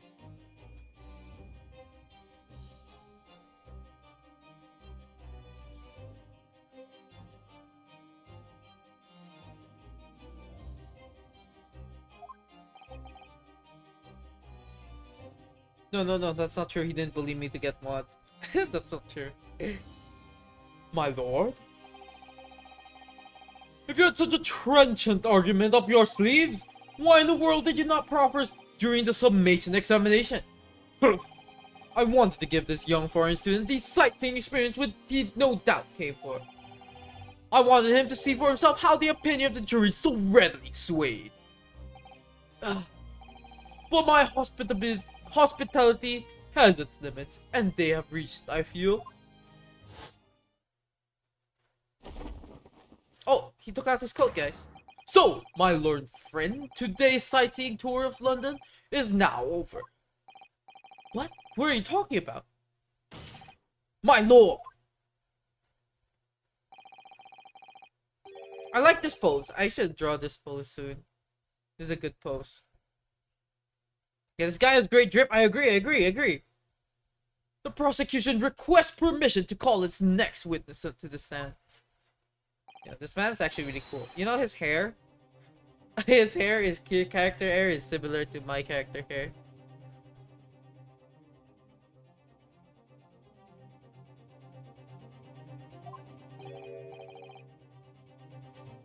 True. It's just mine is not very well defined compared to his. At the same time, it's not very easy to make hair in Vroid Studio. It's next witness? Mr. Naruhodo, do you not remember? We've been told on several occasions that there were eyewitnesses to the incident. Yes, I remember one of them being Scotland Yard policeman, no doubt, no less. I'm afraid that's likely to be prosecution's next witness. You have another idea, Art? True. That could be my my emote, guys, for objection. Or hold it, I don't know. Alright, no matter who Van Zieks brings to the stand as his witness, and no matter what they say, I believe in Soseki-san. I know he's innocent, and I'll keep believing to the very end, until this battle is over. I want to do a Ace Attorney emote, like a little one, just for the sake of this. They're so cute! They could never be the villain, guys. They could never be the criminals. Witnesses, please state your name and occupations for the court. Imagine Soseki being really guilty. True, imagine. There's a case that happened where the one where defendant is actually guilty. Oh, they're a couple! Why does it sound like Pokemon? Constable Roy beat! Sir, nothing to report on the streets, sir!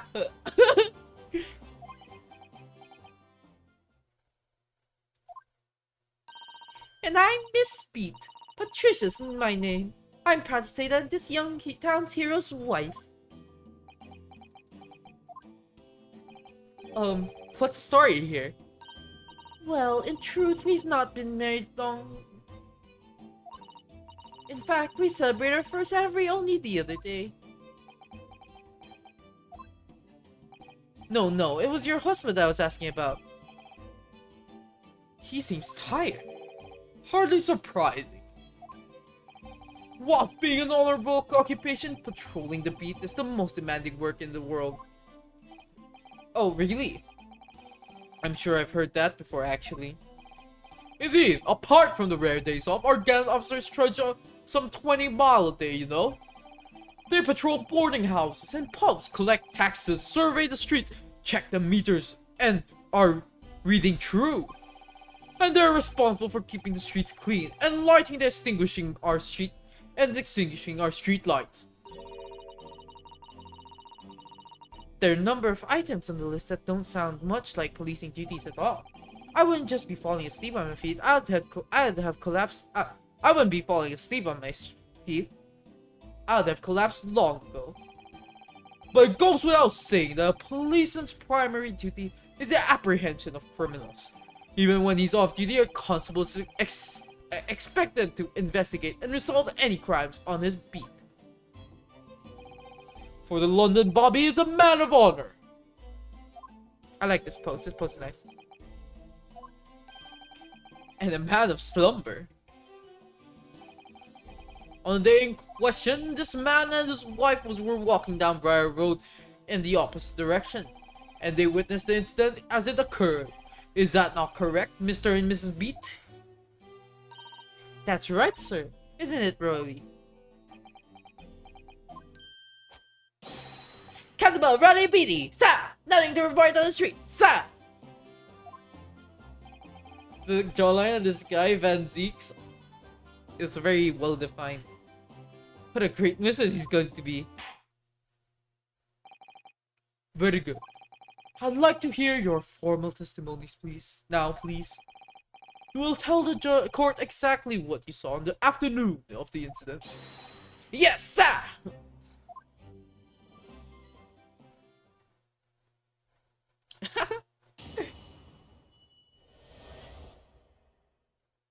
Well, let's pretend we're sleeping also.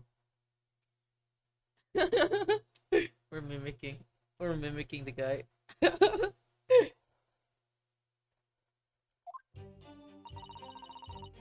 It was our wedding anniversary and Rolly was taking me out for his meal. There was no time to change after work. Anyway, two silhouettes appeared out of the fog on the pavement in front of us. Sleepers, exactly. All of a sudden, one of them just collapsed on the floor. Then the other scattered something before running off. We ran straight over it, of course, and went for help at the nearby police box. It was definitely that Japanese man in the dock. Rolly and I both saw him as clear as day. Why is Rolly not speaking? Well, this is extremely compelling testimony, I must say. Oh dear, this policeman and his wife are claiming to have positively identified Mr. Natsume at the scene. Actually, he didn't. They didn't. They only saw the silhouette, though. Isn't that right? It's not like they saw the. They just, you know, they just saw a silhouette. So it's not really them. The alternative course of events that you established in the summation examination will be quashed. It's death knell, in fact. Yeah, because the alternative was never viable in the first place. What an unfortunate bechancing. And on your wedding anniversary, too. Oh, I know, but I still managed to go out for the evening with my man. I thank the Lord for that. Gosh, the life of a London Bobby sounds very hard indeed. Indeed. However, this cross-examination will be over in minutes. You may well have time to rest this afternoon. Well, what do you mean by that? My learned friend, the witness saw the face of the man fleeing from the scene. That's not true. They are testifying under oath that it was without a doubt the accused, Mr. Saseki Natsume. Oh my gosh, I'm yawning too, I'm sleepy. And one of these witnesses is a policeman, no less, and so you appreciate the gravity in this situation, I'm sure. Except that the man's so tired, his wife has to do all the talking.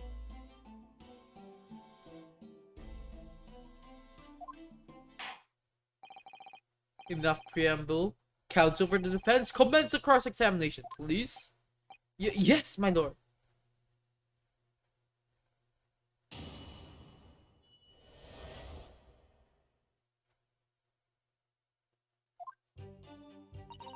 It was our wedding anniversary and Rolly was taking me out for the meal. There was no time to change after work. No time to change after work, you say? Are you also a member of the police, Mrs. Beat?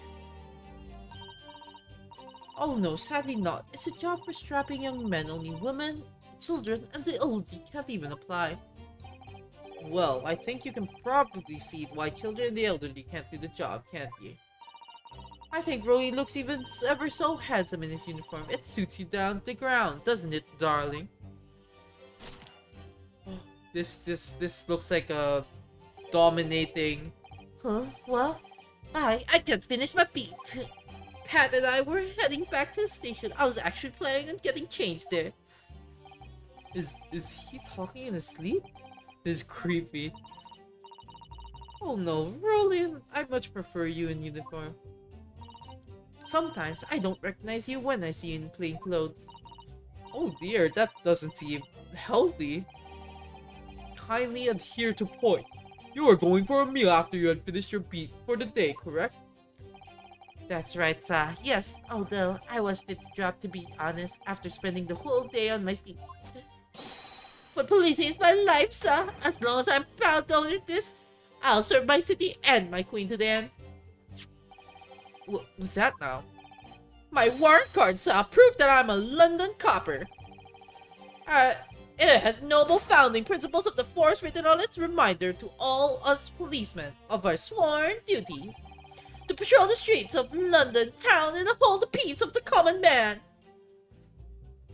They have the art like seen on Pokemon. Yeah, I actually see that. Sir, and for such a noble cause, I covered 20 miles every single day without fail or without a grumble.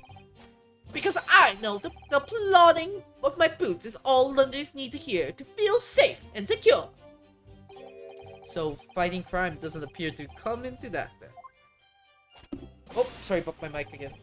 But sir, just on the one particular day, I was looking forward to celebrating my wedding anniversary. Mrs. Beats put up a lot being married to a Bobby like me. I want to show my dear wife how much I care. Oh my gosh, they're so close. Oh, Pat. Oh, Rolly. Oh, what a charming couple. Their long love is such a joy to behold. If a little over the top, perhaps. Imagine being not single, and then kindly describe what happened next. Anyway, two silhouettes appeared out of the fog on the pavement in front of us. Press Mata. Pain, imagine. Why are we here? Is it just to suffer? Why are we alone? What is of this world? Can we truly find our other half? Nah, just give up. Just give up, guys. Two silhouettes?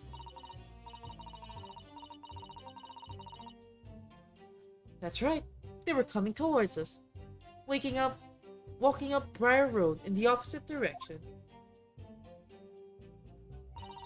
There was a rather plump figure followed by a scrawny teen-looking man. That does sound exactly like the victim as pictured in this print. Just like, and like Mr. Natsume. Yes, unfortunately it does. And you're certain that at the time there was nobody else nearby? Oh, I'm so sorry about the stream delay. Hello, Jess. How are you? Oh yes, quite certain. It was dark, but there are street lights on Briar Road, you see. Oh, okay. Alright, guys. No more cosplaying as Ryunosuke Naruhodo. We go back to being a girl. What if this time we get this casual outfit instead of the normal outfit? Can't believe it. Can't believe it. Alright. Oh yes, quite certain. It was dark and dirt, but there were street lights on Briar Road, you see. There was nobody else around at all. Isn't that right, my darling?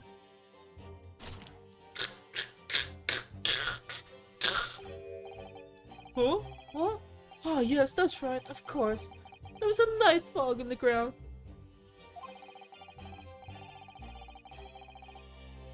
Yeah, how are you, Jess, by the way? I think I saw you were streaming Valorant a while ago. Can I get a shout out for Jess? Poor Rolly, right, this dude. The Briar Road is dead straight, and you can see a ferry a long way down the pavement. And then there's the street lighting as well. I didn't see any other pedestrians. Alright, oh, okay. So there was no point in me choosing this outfit for you guys. But now we are made. Okay. Oh, you already did? Oh, I didn't see. I'm blind. Before sleeps take a firm hold. Your answer, please, Mr. Beat. Are you quite sure of what you just said? Yes, sir! As a couple who spends all day, every day, keeping watch on the streets, I'd swear to it, sir. The voice just keeps changing, guys. I don't remember. I'm as sure as my love for Patricia is true.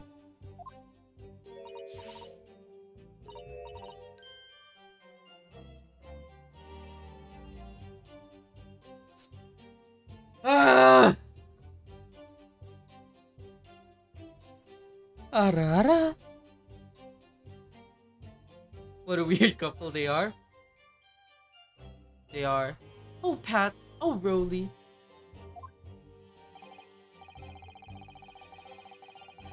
They're still maintaining there was no one else around other than the victim and the attacker. It's starting to seem like that must be how it really happened. It's beginning to seem like there's nowhere to run. Well, that didn't stop Mr. Natsume, did it? He fled the scene and all too convincingly. Thank you. I believe we have reasonably clear idea of the situation just before the just before the incident now. What happened in the crucial moment that followed? All of a sudden, one of them just collapsed on the floor, and the other scattered something before running off. I am pressing everything, but the thing is, everything is like a different story. And it's just ages and ages. We're just spending hours per statement. Scattered something? What do you mean by that? To the point where I don't even remember how I voiced them. Oh, well, I can't quite make out what it was at the time. But then, when we got closer, we realized what it was. Didn't we, darling?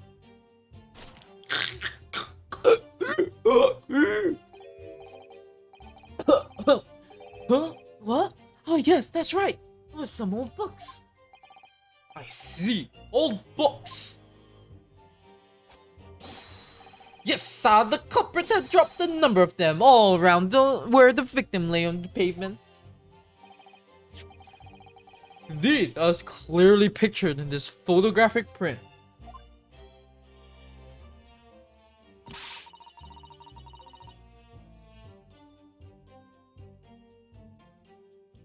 The rotten Japanese man did that when he did the deed. Mata!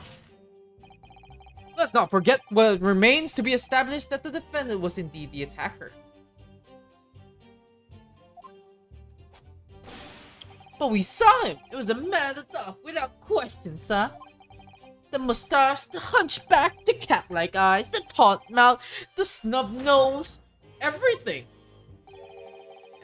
Any more insults you want to throw in? That's right. He looked down at the poor defenseless woman with those terrifying, intense eyes. And then suddenly threw his books into the pavement and ran away. Did they have the same scarf? Yeah, they did. They did. I see. This is tough. They seem as though they're telling the truth here. May I remind the court that this unambiguous testimony comes from a policeman and his wife. Now please continue. Yes, sir. Oh, he's saying sir, like, but pronouncing it as sa. He ran straight over, of course, and then went for help at the nearby police box. Mata! Was it your husband who went to fetch help? No, I went. I may not be a police officer myself, but I am a proud wife of one after all. Isn't that right, my darling?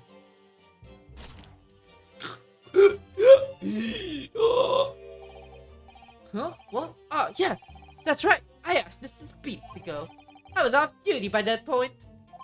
But Bobby never truly off duty, of course, so I felt obliged to stay and guard the scene. Very laudable, Mr. Beat. Preserving the scene of a crime is a task of considerable importance.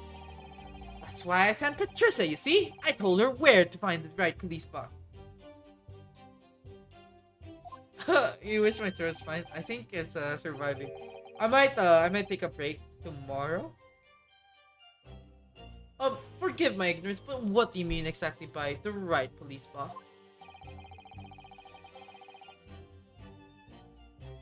Depends on the crime's location, you see, as to who deals with it.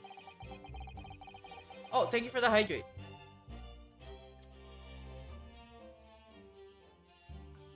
I needed that.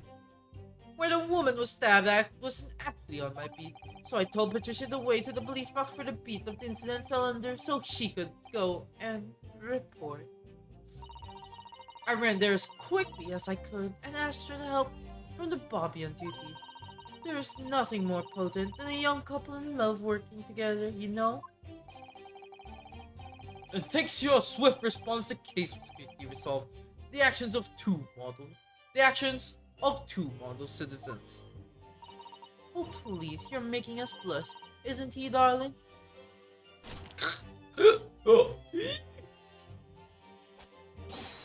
You saw what Patricia said, sir! Let's move on, shall we? Using mod view has less today. It should probably just reset your thing. Hopefully. It was definitely that Japanese man to talk. Rolly and I both saw him as clear as day. Oh, it actually does? Oh, okay, never mind it. Mata! But surely you wouldn't have been able to see his face by the light of the gas street lights, would you? Oh, sorry. I was voicing the guy. We absolutely could, as Londoners have exceptional eyesight, I'll have you know. Right. The light from the street lamp was more than enough. And my husband already told you that the fog was only light, didn't he? Haha. Yes, and what of the fog? We're famous for it across the globe, I believe. But it's an absolute menace to those of us who have lived with it. To live with it, of course. Oh, it is. When it's thick, you can't even see the hand at the end of your arm. This is so sad. This man is just getting pummeled. Yes, alright, I take your point. Now, could you stop shaking your husband about? The constant fog makes our eyes very sharp, you see? Poor Rolly. With such an abusive relationship. That's why we can tell you for sure and certain that it was the little Japanese man we saw. Can't we, darling?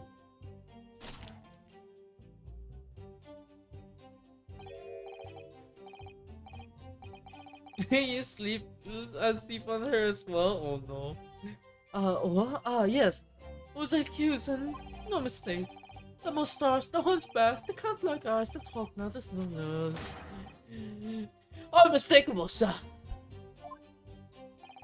As far as this couple's testimony is concerned, there can't be any questions. It was Soseki-san they saw running away from the scene of the crime. So that's it, is it? That's their entire testimony. What do you think, Mr. Naruhodo? Well, I hate to admit it, but on hearing the testimony, it really does seem as though Mr. and Mrs. Beat saw what they saw. Mr. Natsume running away at the Seamus Briar Road that day. Yes, I feel the same. So if that's true, where does it leave us? The members of the jury are sure to call for a guilty verdict after this testimony. Oh no, then what do we do? If Kazuma-sama were here, what are you trying to say? I think he would try and find a contradiction somewhere else within their testimony. What do you mean, somewhere else? Their statement about seeing Mr. Natsume is unequivocal. Calling that into question won't help. But if you could identify some other parts of their testimony which appears to contradict the facts, you might be able to discredit them to make the jury doubt if the pairs of memories of the day is accurate. Oh, right! But simply we must focus on finding discrepancy in these statements somewhere. If we don't, I'm afraid the trial may reach an early and unfavorable conclusion. Why do I always seem to be so up against it? Mr. Lawyer, sir, can I ask you something? Oh, yes, of course. What is it? Well, you keep asking us all these questions about everything we've told you, so... It seems like you don't believe our testimony, is that right? Is it? Well, out with it. What? No, no, no, no. Oh, no, it's really not that at all. My husband's a policeman, remember? And I know what I saw. I remember every last detail, everything. Oh, I know. What about the books the man dropped? I could tell you the names of every single one. I could. Every single one. Oh, this is where we'll get the... Guys, beware it. And you dare to question how reliable my testimony is? That will do, Miss Beats. No, it won't do at all. I see now what Chai is saying. Oh. Japanese lawyer has no idea what I'm capable of.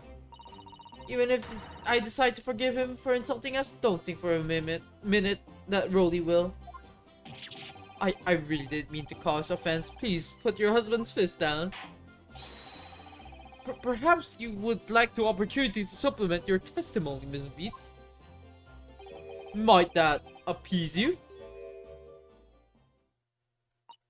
Oh, thank you, my lord. That would settle things nicely. Wouldn't it, darling?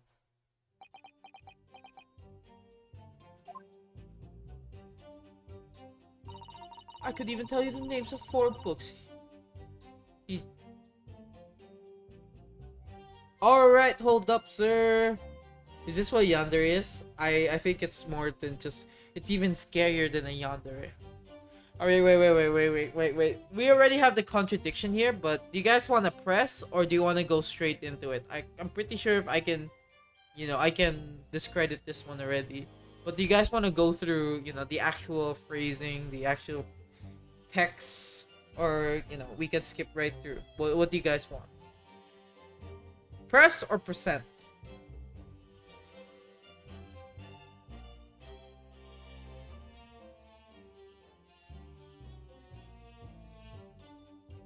Yeah, we can probably percent. I'm assuming eat it.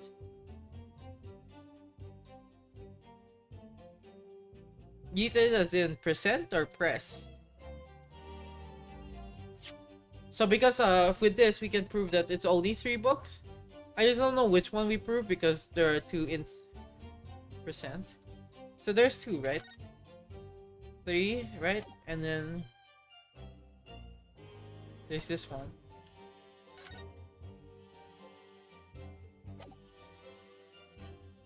So I'm not sure which part.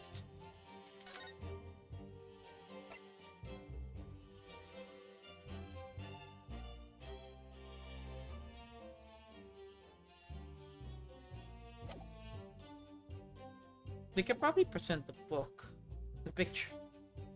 Oh my gosh, I'm out of breath for some reason.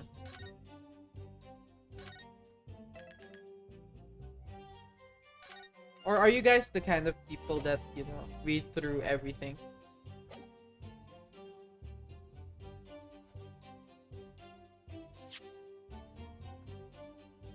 Oh, thank you.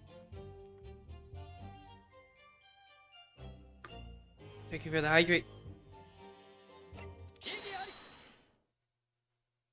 So, you're saying that there were 4 books? That's right. I remember all of them. The picture of Monsieur Somebody, What's It Yearning, and Meal for Someone, and Thingamy something. It's fine with it. Is there more story when we present it? No. If you press it, then there's more story. If you present it, it just skips through. We just ignore all that nonsense text. But I guess we present it. We present it. I can go back. Wait. What are the books? Picture of Monsieur Lecoq, Meal for Gapure, Canterbury's Yearning. What's your meal for someone? The thing you got me something is not a thing. I'm sorry, Miss Beat. But there is a fundamental flaw in the statement of yours. Oh no. What flaw? Simply put, oh. What is original version 2? Time to stop, Patricia? Oh no. Simply that doesn't seem the crime. There were only 3 books, not 4. What is original version 2? What? I have a good look at this photographic print of the scene of the crime. Respectfully though, yes, respectfully slap someone. As you can clearly see, there are only 3 books. But no, that can't be. I saw them. Oh, I know what it is. You can't fool me. Sorry? Wait, Chai, what is original version 2? I don't have original version 2.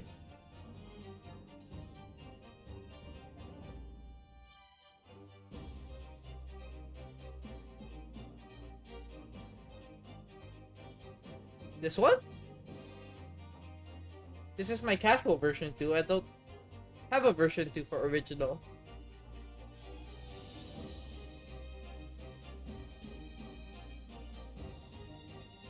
It's that big old lump of dead body.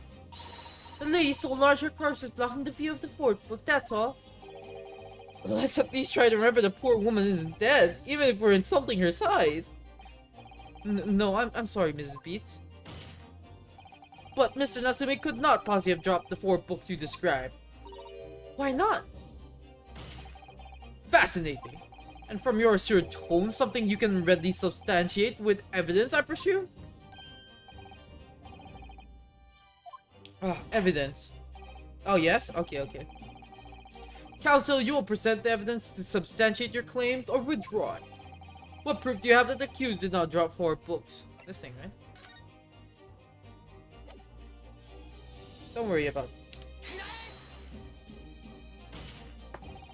The evidence is right here, in the form of the bookshop. This bookshop receipt. From your books? Yes. This receipt details Mr. Natsume's purchase that day. But as you can see, only 3 books are listed. No. Therefore, Mr. Natsume would have only dropped 3 books at the scene of the crime. Which means that your powers of observation, madame, could not be relied upon. Grr. Grr. Grr. Grr. So it cannot be denied that though you say it was the defendant you saw, you could very well be mistaken. Grr. No.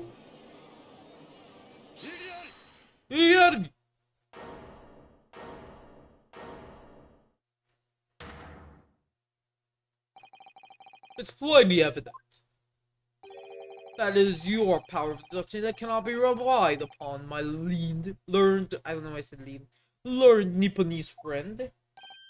What?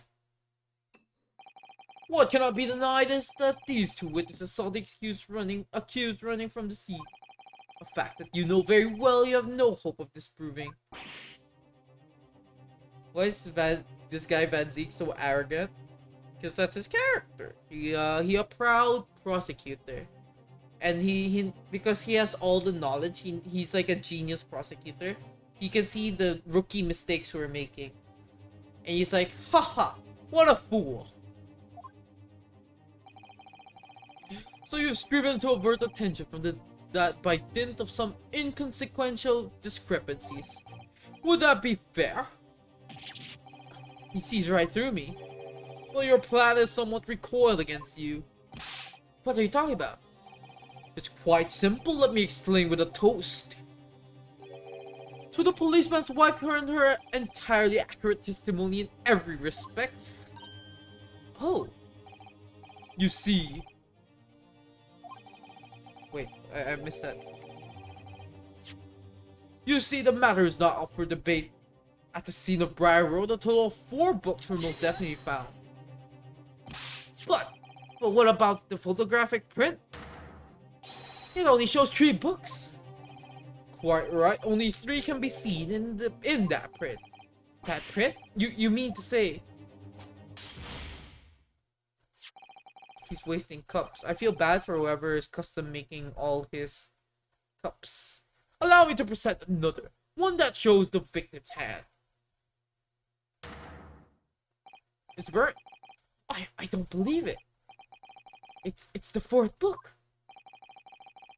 As you will observe, the 4th book was hidden from the view in the original print by the victim's torso. There's a new bottle. True. No!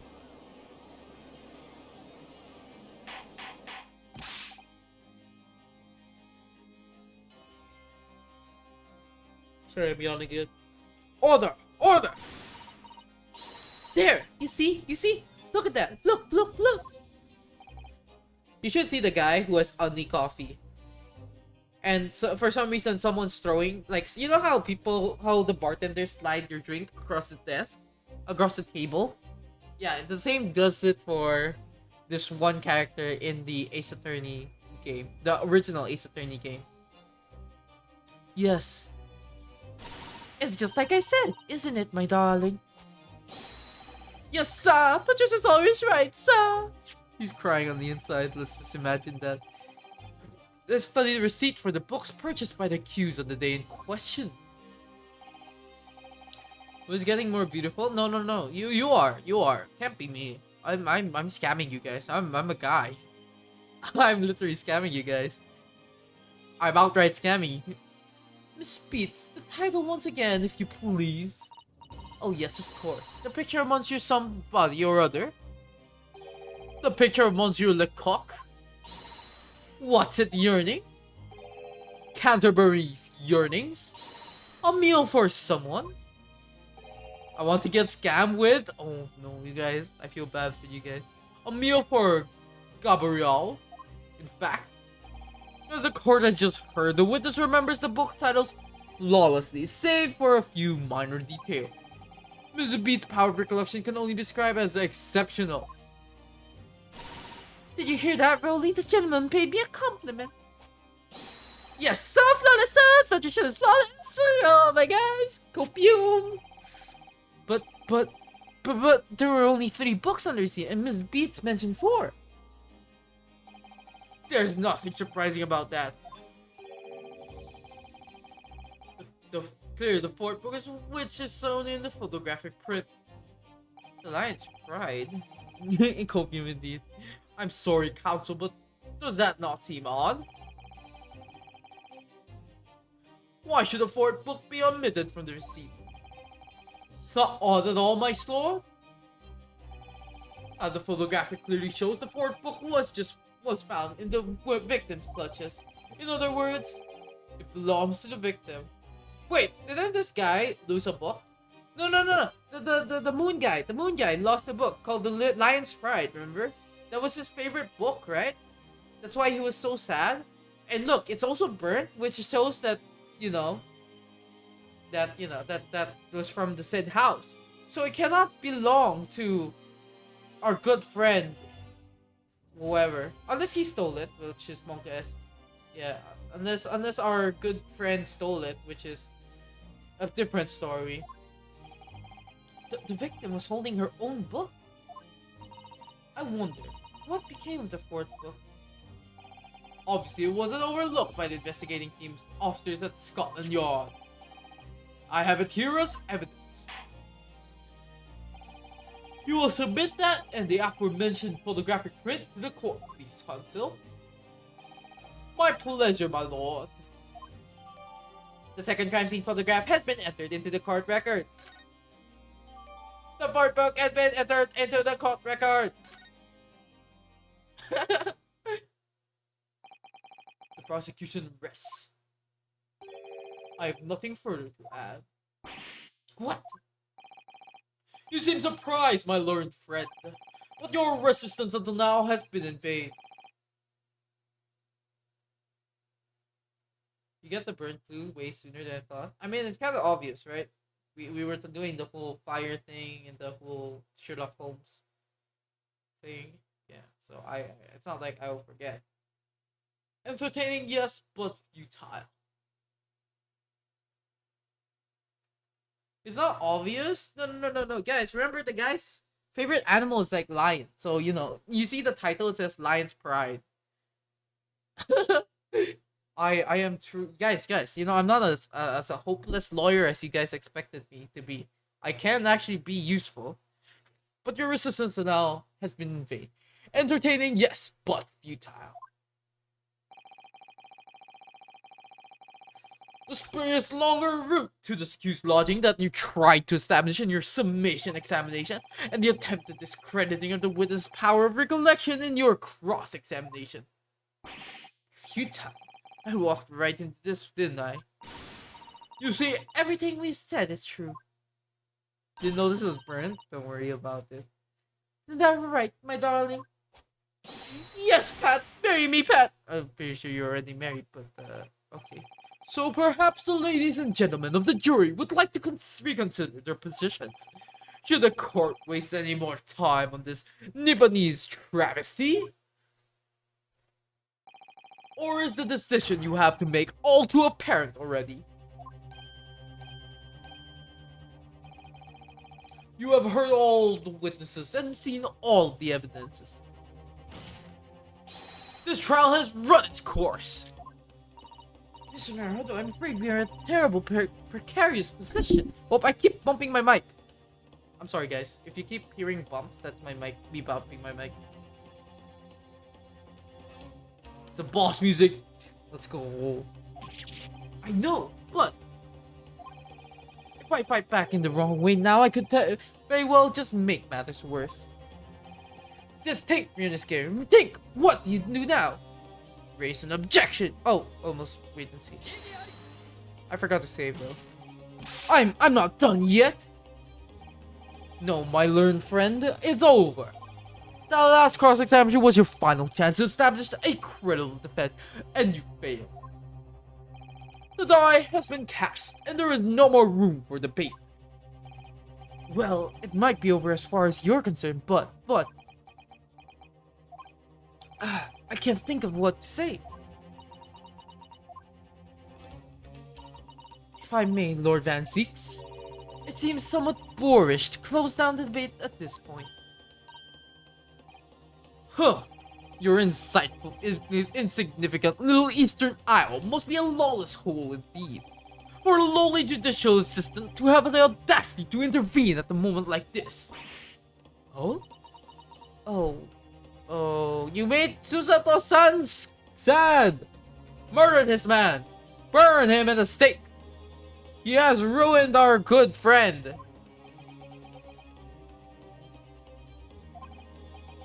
I am to my shame, still very an inexperienced lawyer. So you will have to forgive me, while I consider my assistant's advice essential, and her opinions invaluable.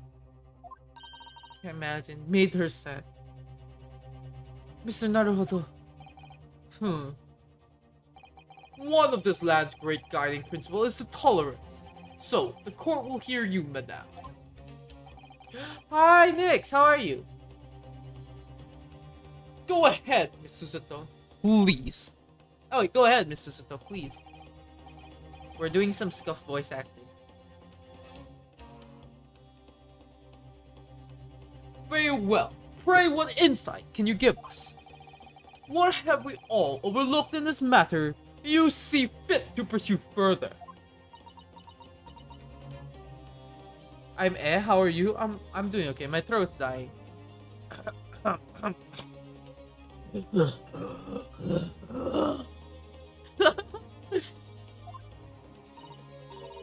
Well, the court has been presented with new evidence, but only after the last cross-examination finished. You're having fun watching Widstream? Let's go! I see. And you believe that this new evidence warrants further examination, do you? Mr. Naruto, what do you think? It's just possible that this new evidence might be the decisive proof we've been waiting for. The judge is sure to ask the members of the jury to announce their leaning in the moment. And of course, he's sure to ask you to explain what the crucial piece of evidence is and why. So we must take this opportunity to examine the newly presented evidence as thoroughly as possible. Yes, I understand. And thank you, Mr. Susato. This is it. Susato-san has managed to win us one last chance here. Susato-san for the clutch, let's go. I can't let it go to waste. The defense wishes to present evidence, my lord.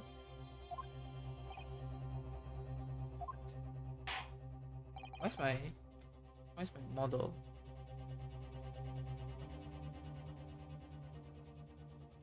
Weird, champ. Alright, this should be better. Very well. The defense may present one further piece of evidence. Evidence that apparently offers a profound insight to the case and has hitherto been overlooked.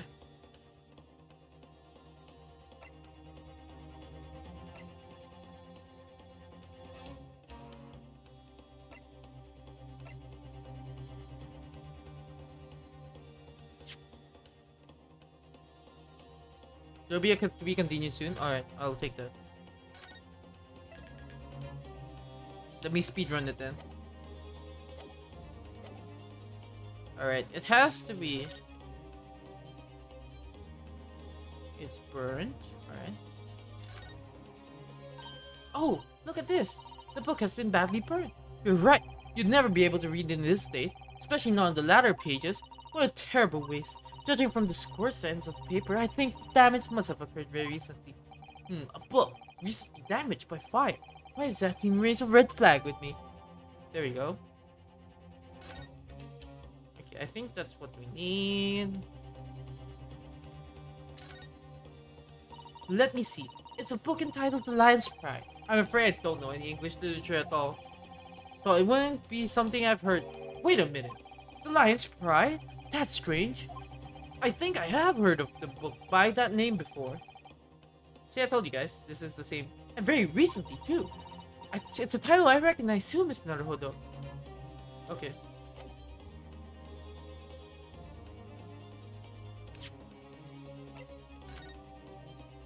So I'm gonna save it here.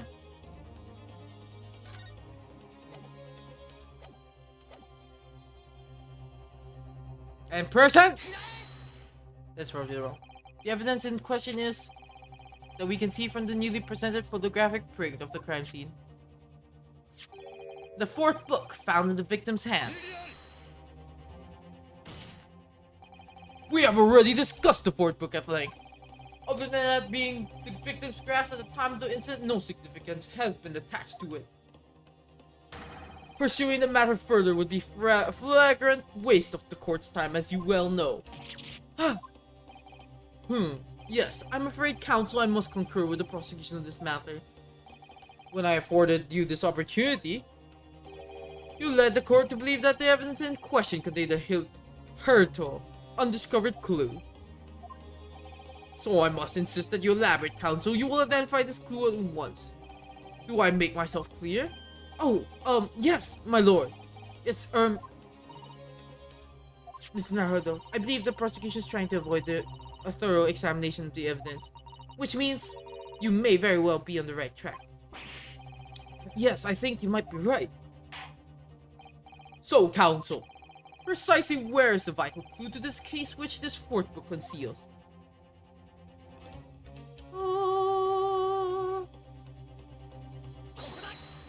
Right!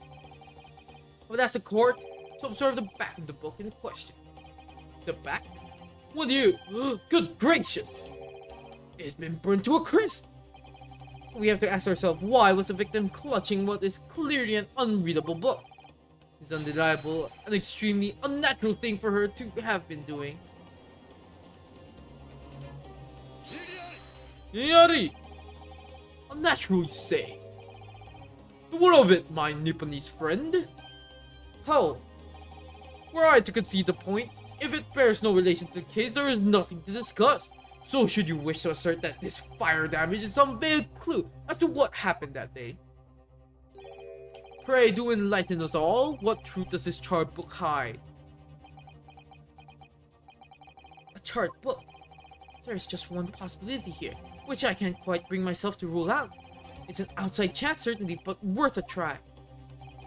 Alright, I'll explain my theory. Don't keep us waiting any longer then, counsel. Explain this theory of yours. What are you suggesting that you can ascertain from the fire damage this sorry tome has suffered? I know it's its owner, but I'm just saving, just so that we get somewhere done. Oh!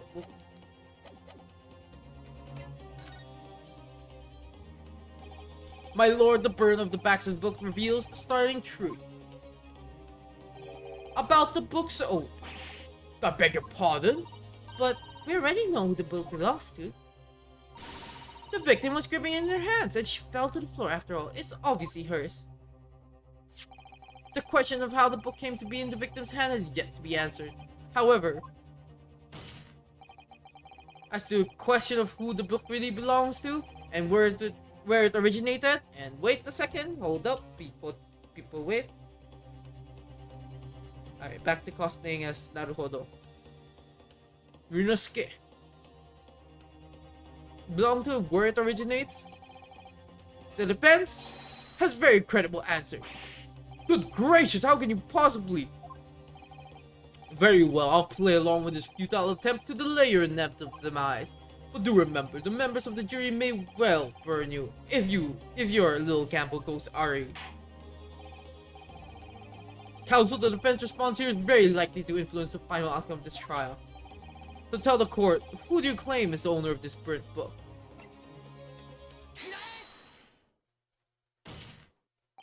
The answer is that the book belongs to the couple who owned the house where the defendant has his lodgings.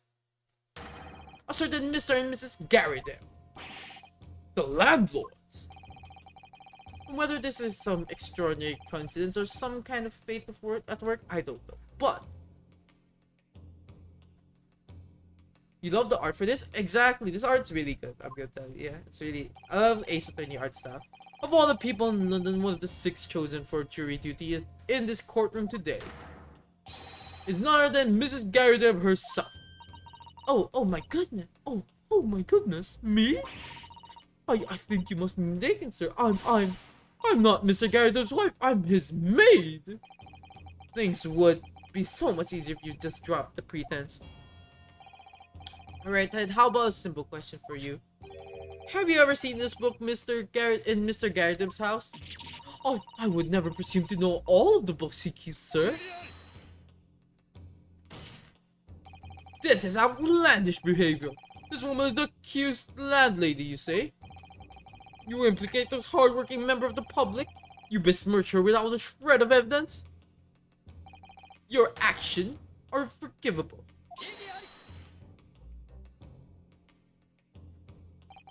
It is not mere conjecture. The defense happens to know that on the day of the question, at almost exactly the same time as the victim was stabbed in the pavement below, another incident was taking place in the room on the top floor of Mr. and Mrs. Garrideb's house.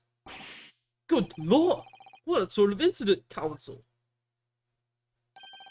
A fire, my lord. Afraid to say it was happened. The smirk on our guy, let's go. Afraid to say it wait, how did I voice it, guy? Afraid to say it was. Happened in the blink of an eye, you know. The whole place filled with smoke. Couldn't see a bally thing. Didn't take long till the fire spread, of course. The bally furniture started going up as well. Whereas with it all, I lost my favorite book called The Lion's Pride.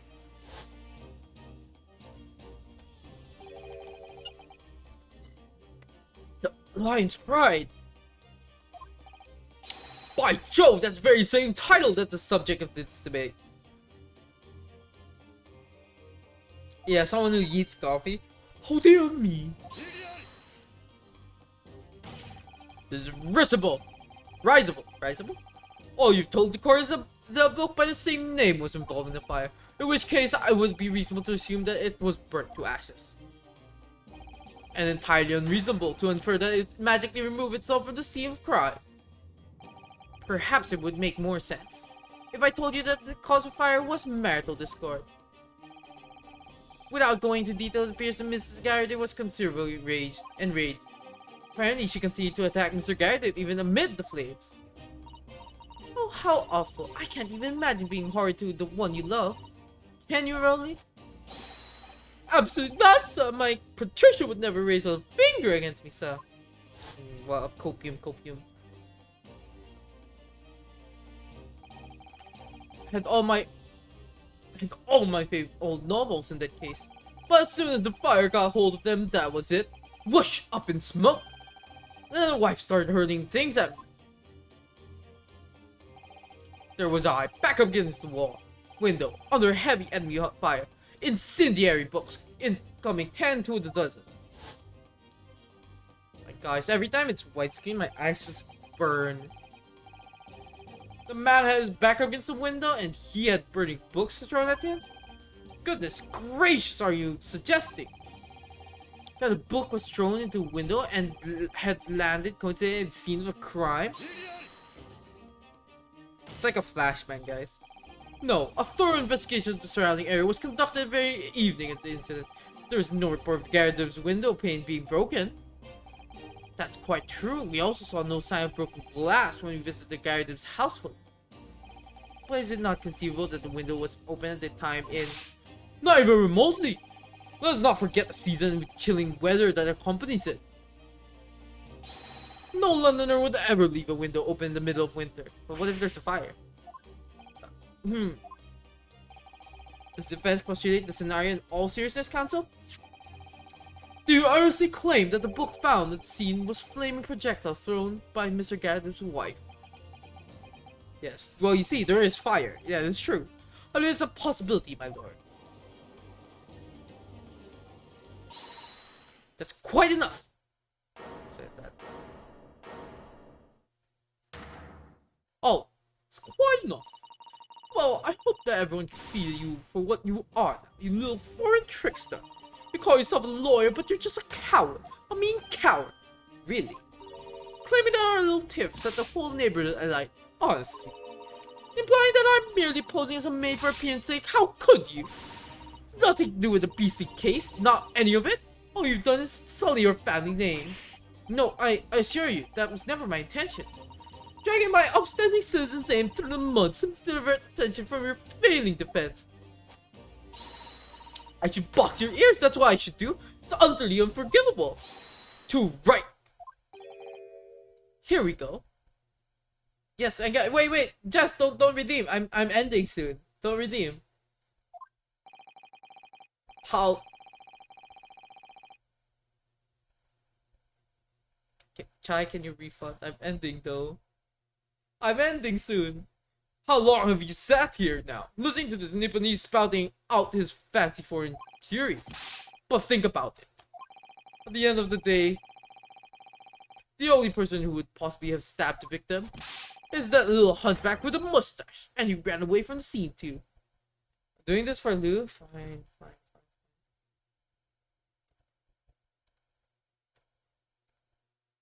I don't know why you're doing this for Lou, but fine. I do declare you're right. It's true. Yes. What did I tell you? Makes sense to me. Oh, sorry. What's that? Yeah, sure. I'll be a girl, but yeah, still refunded. Well. It would appear that the ladies and gentlemen of the jury are once again in full agreement. Thank you for the pats. What is your London position, Lord Van Zeeks? In truth, my lord, I feel these have been unnecessarily protracted in proceedings.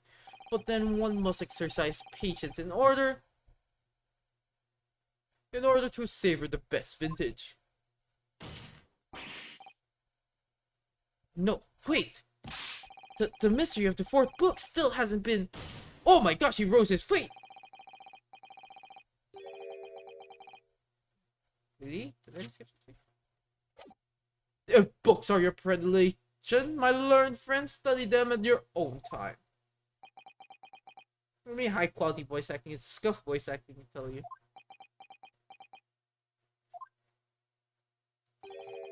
What? No, forgive the discourtesy this time.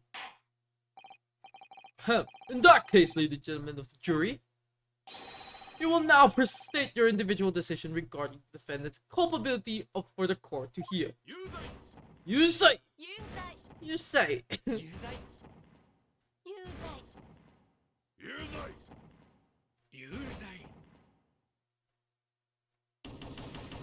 Did we just lose? Did we lose again? Thank you for that unambiguous response. That's twice now. It's over. Miss Nara, don't give up. Mr. Sato, have you forgotten? The battle isn't over yet. You're not suggesting. Of course, the defense has the right to another summation examination at this point. You could still convince the jurors to change their mind. You have one more chance. My lord, the defense asks you to exercise the right to a summation examination. Huh. You believe you still have tricks up your sleeve? I don't intend to trick anybody. I intend to uncover the truth. There's no time to downcast. As long as there's a chance, I have to stay strong and determined. And here's to be continued. Bum bum ba bum. And we'll continue this next time I pick up Ace Attorney. Because I think I will take a rest tomorrow. I don't think my throat can handle 3 Ace Attorney streams in a row. Oh, wait. No. Guys, you're not supposed to see this. Look away. Guys, look away. Look away. Don't worry about it.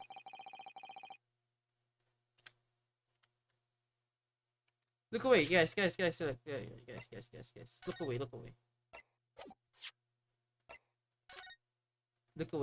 Guys. You don't need to see that. Alright, it's gone. You were not able to look away, no! I failed you guys. Alright, let's look for somewhere to raid at this point. Because, oh boy, my throat just died.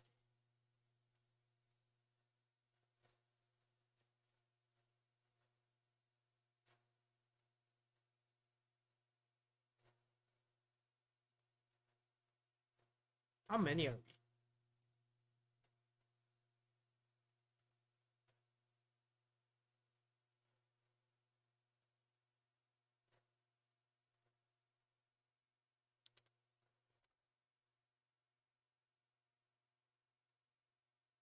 Oh, we're 6. Alright. Enough for a raid, guys. Never mind, drop to 5. People Saj. we dropped to 5. People cry. Alright, twitch.tv.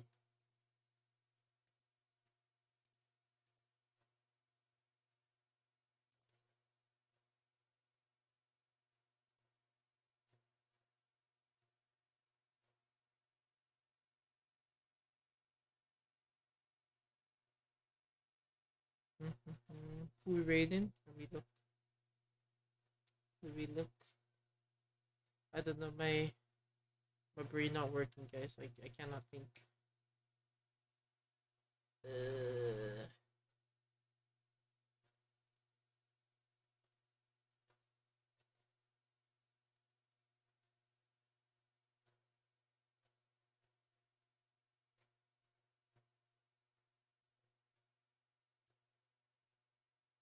Let me see.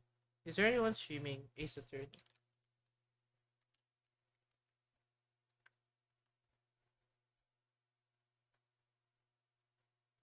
Oh, hey, someone's streaming the Great Ace Attorney and is in whatever episode this is.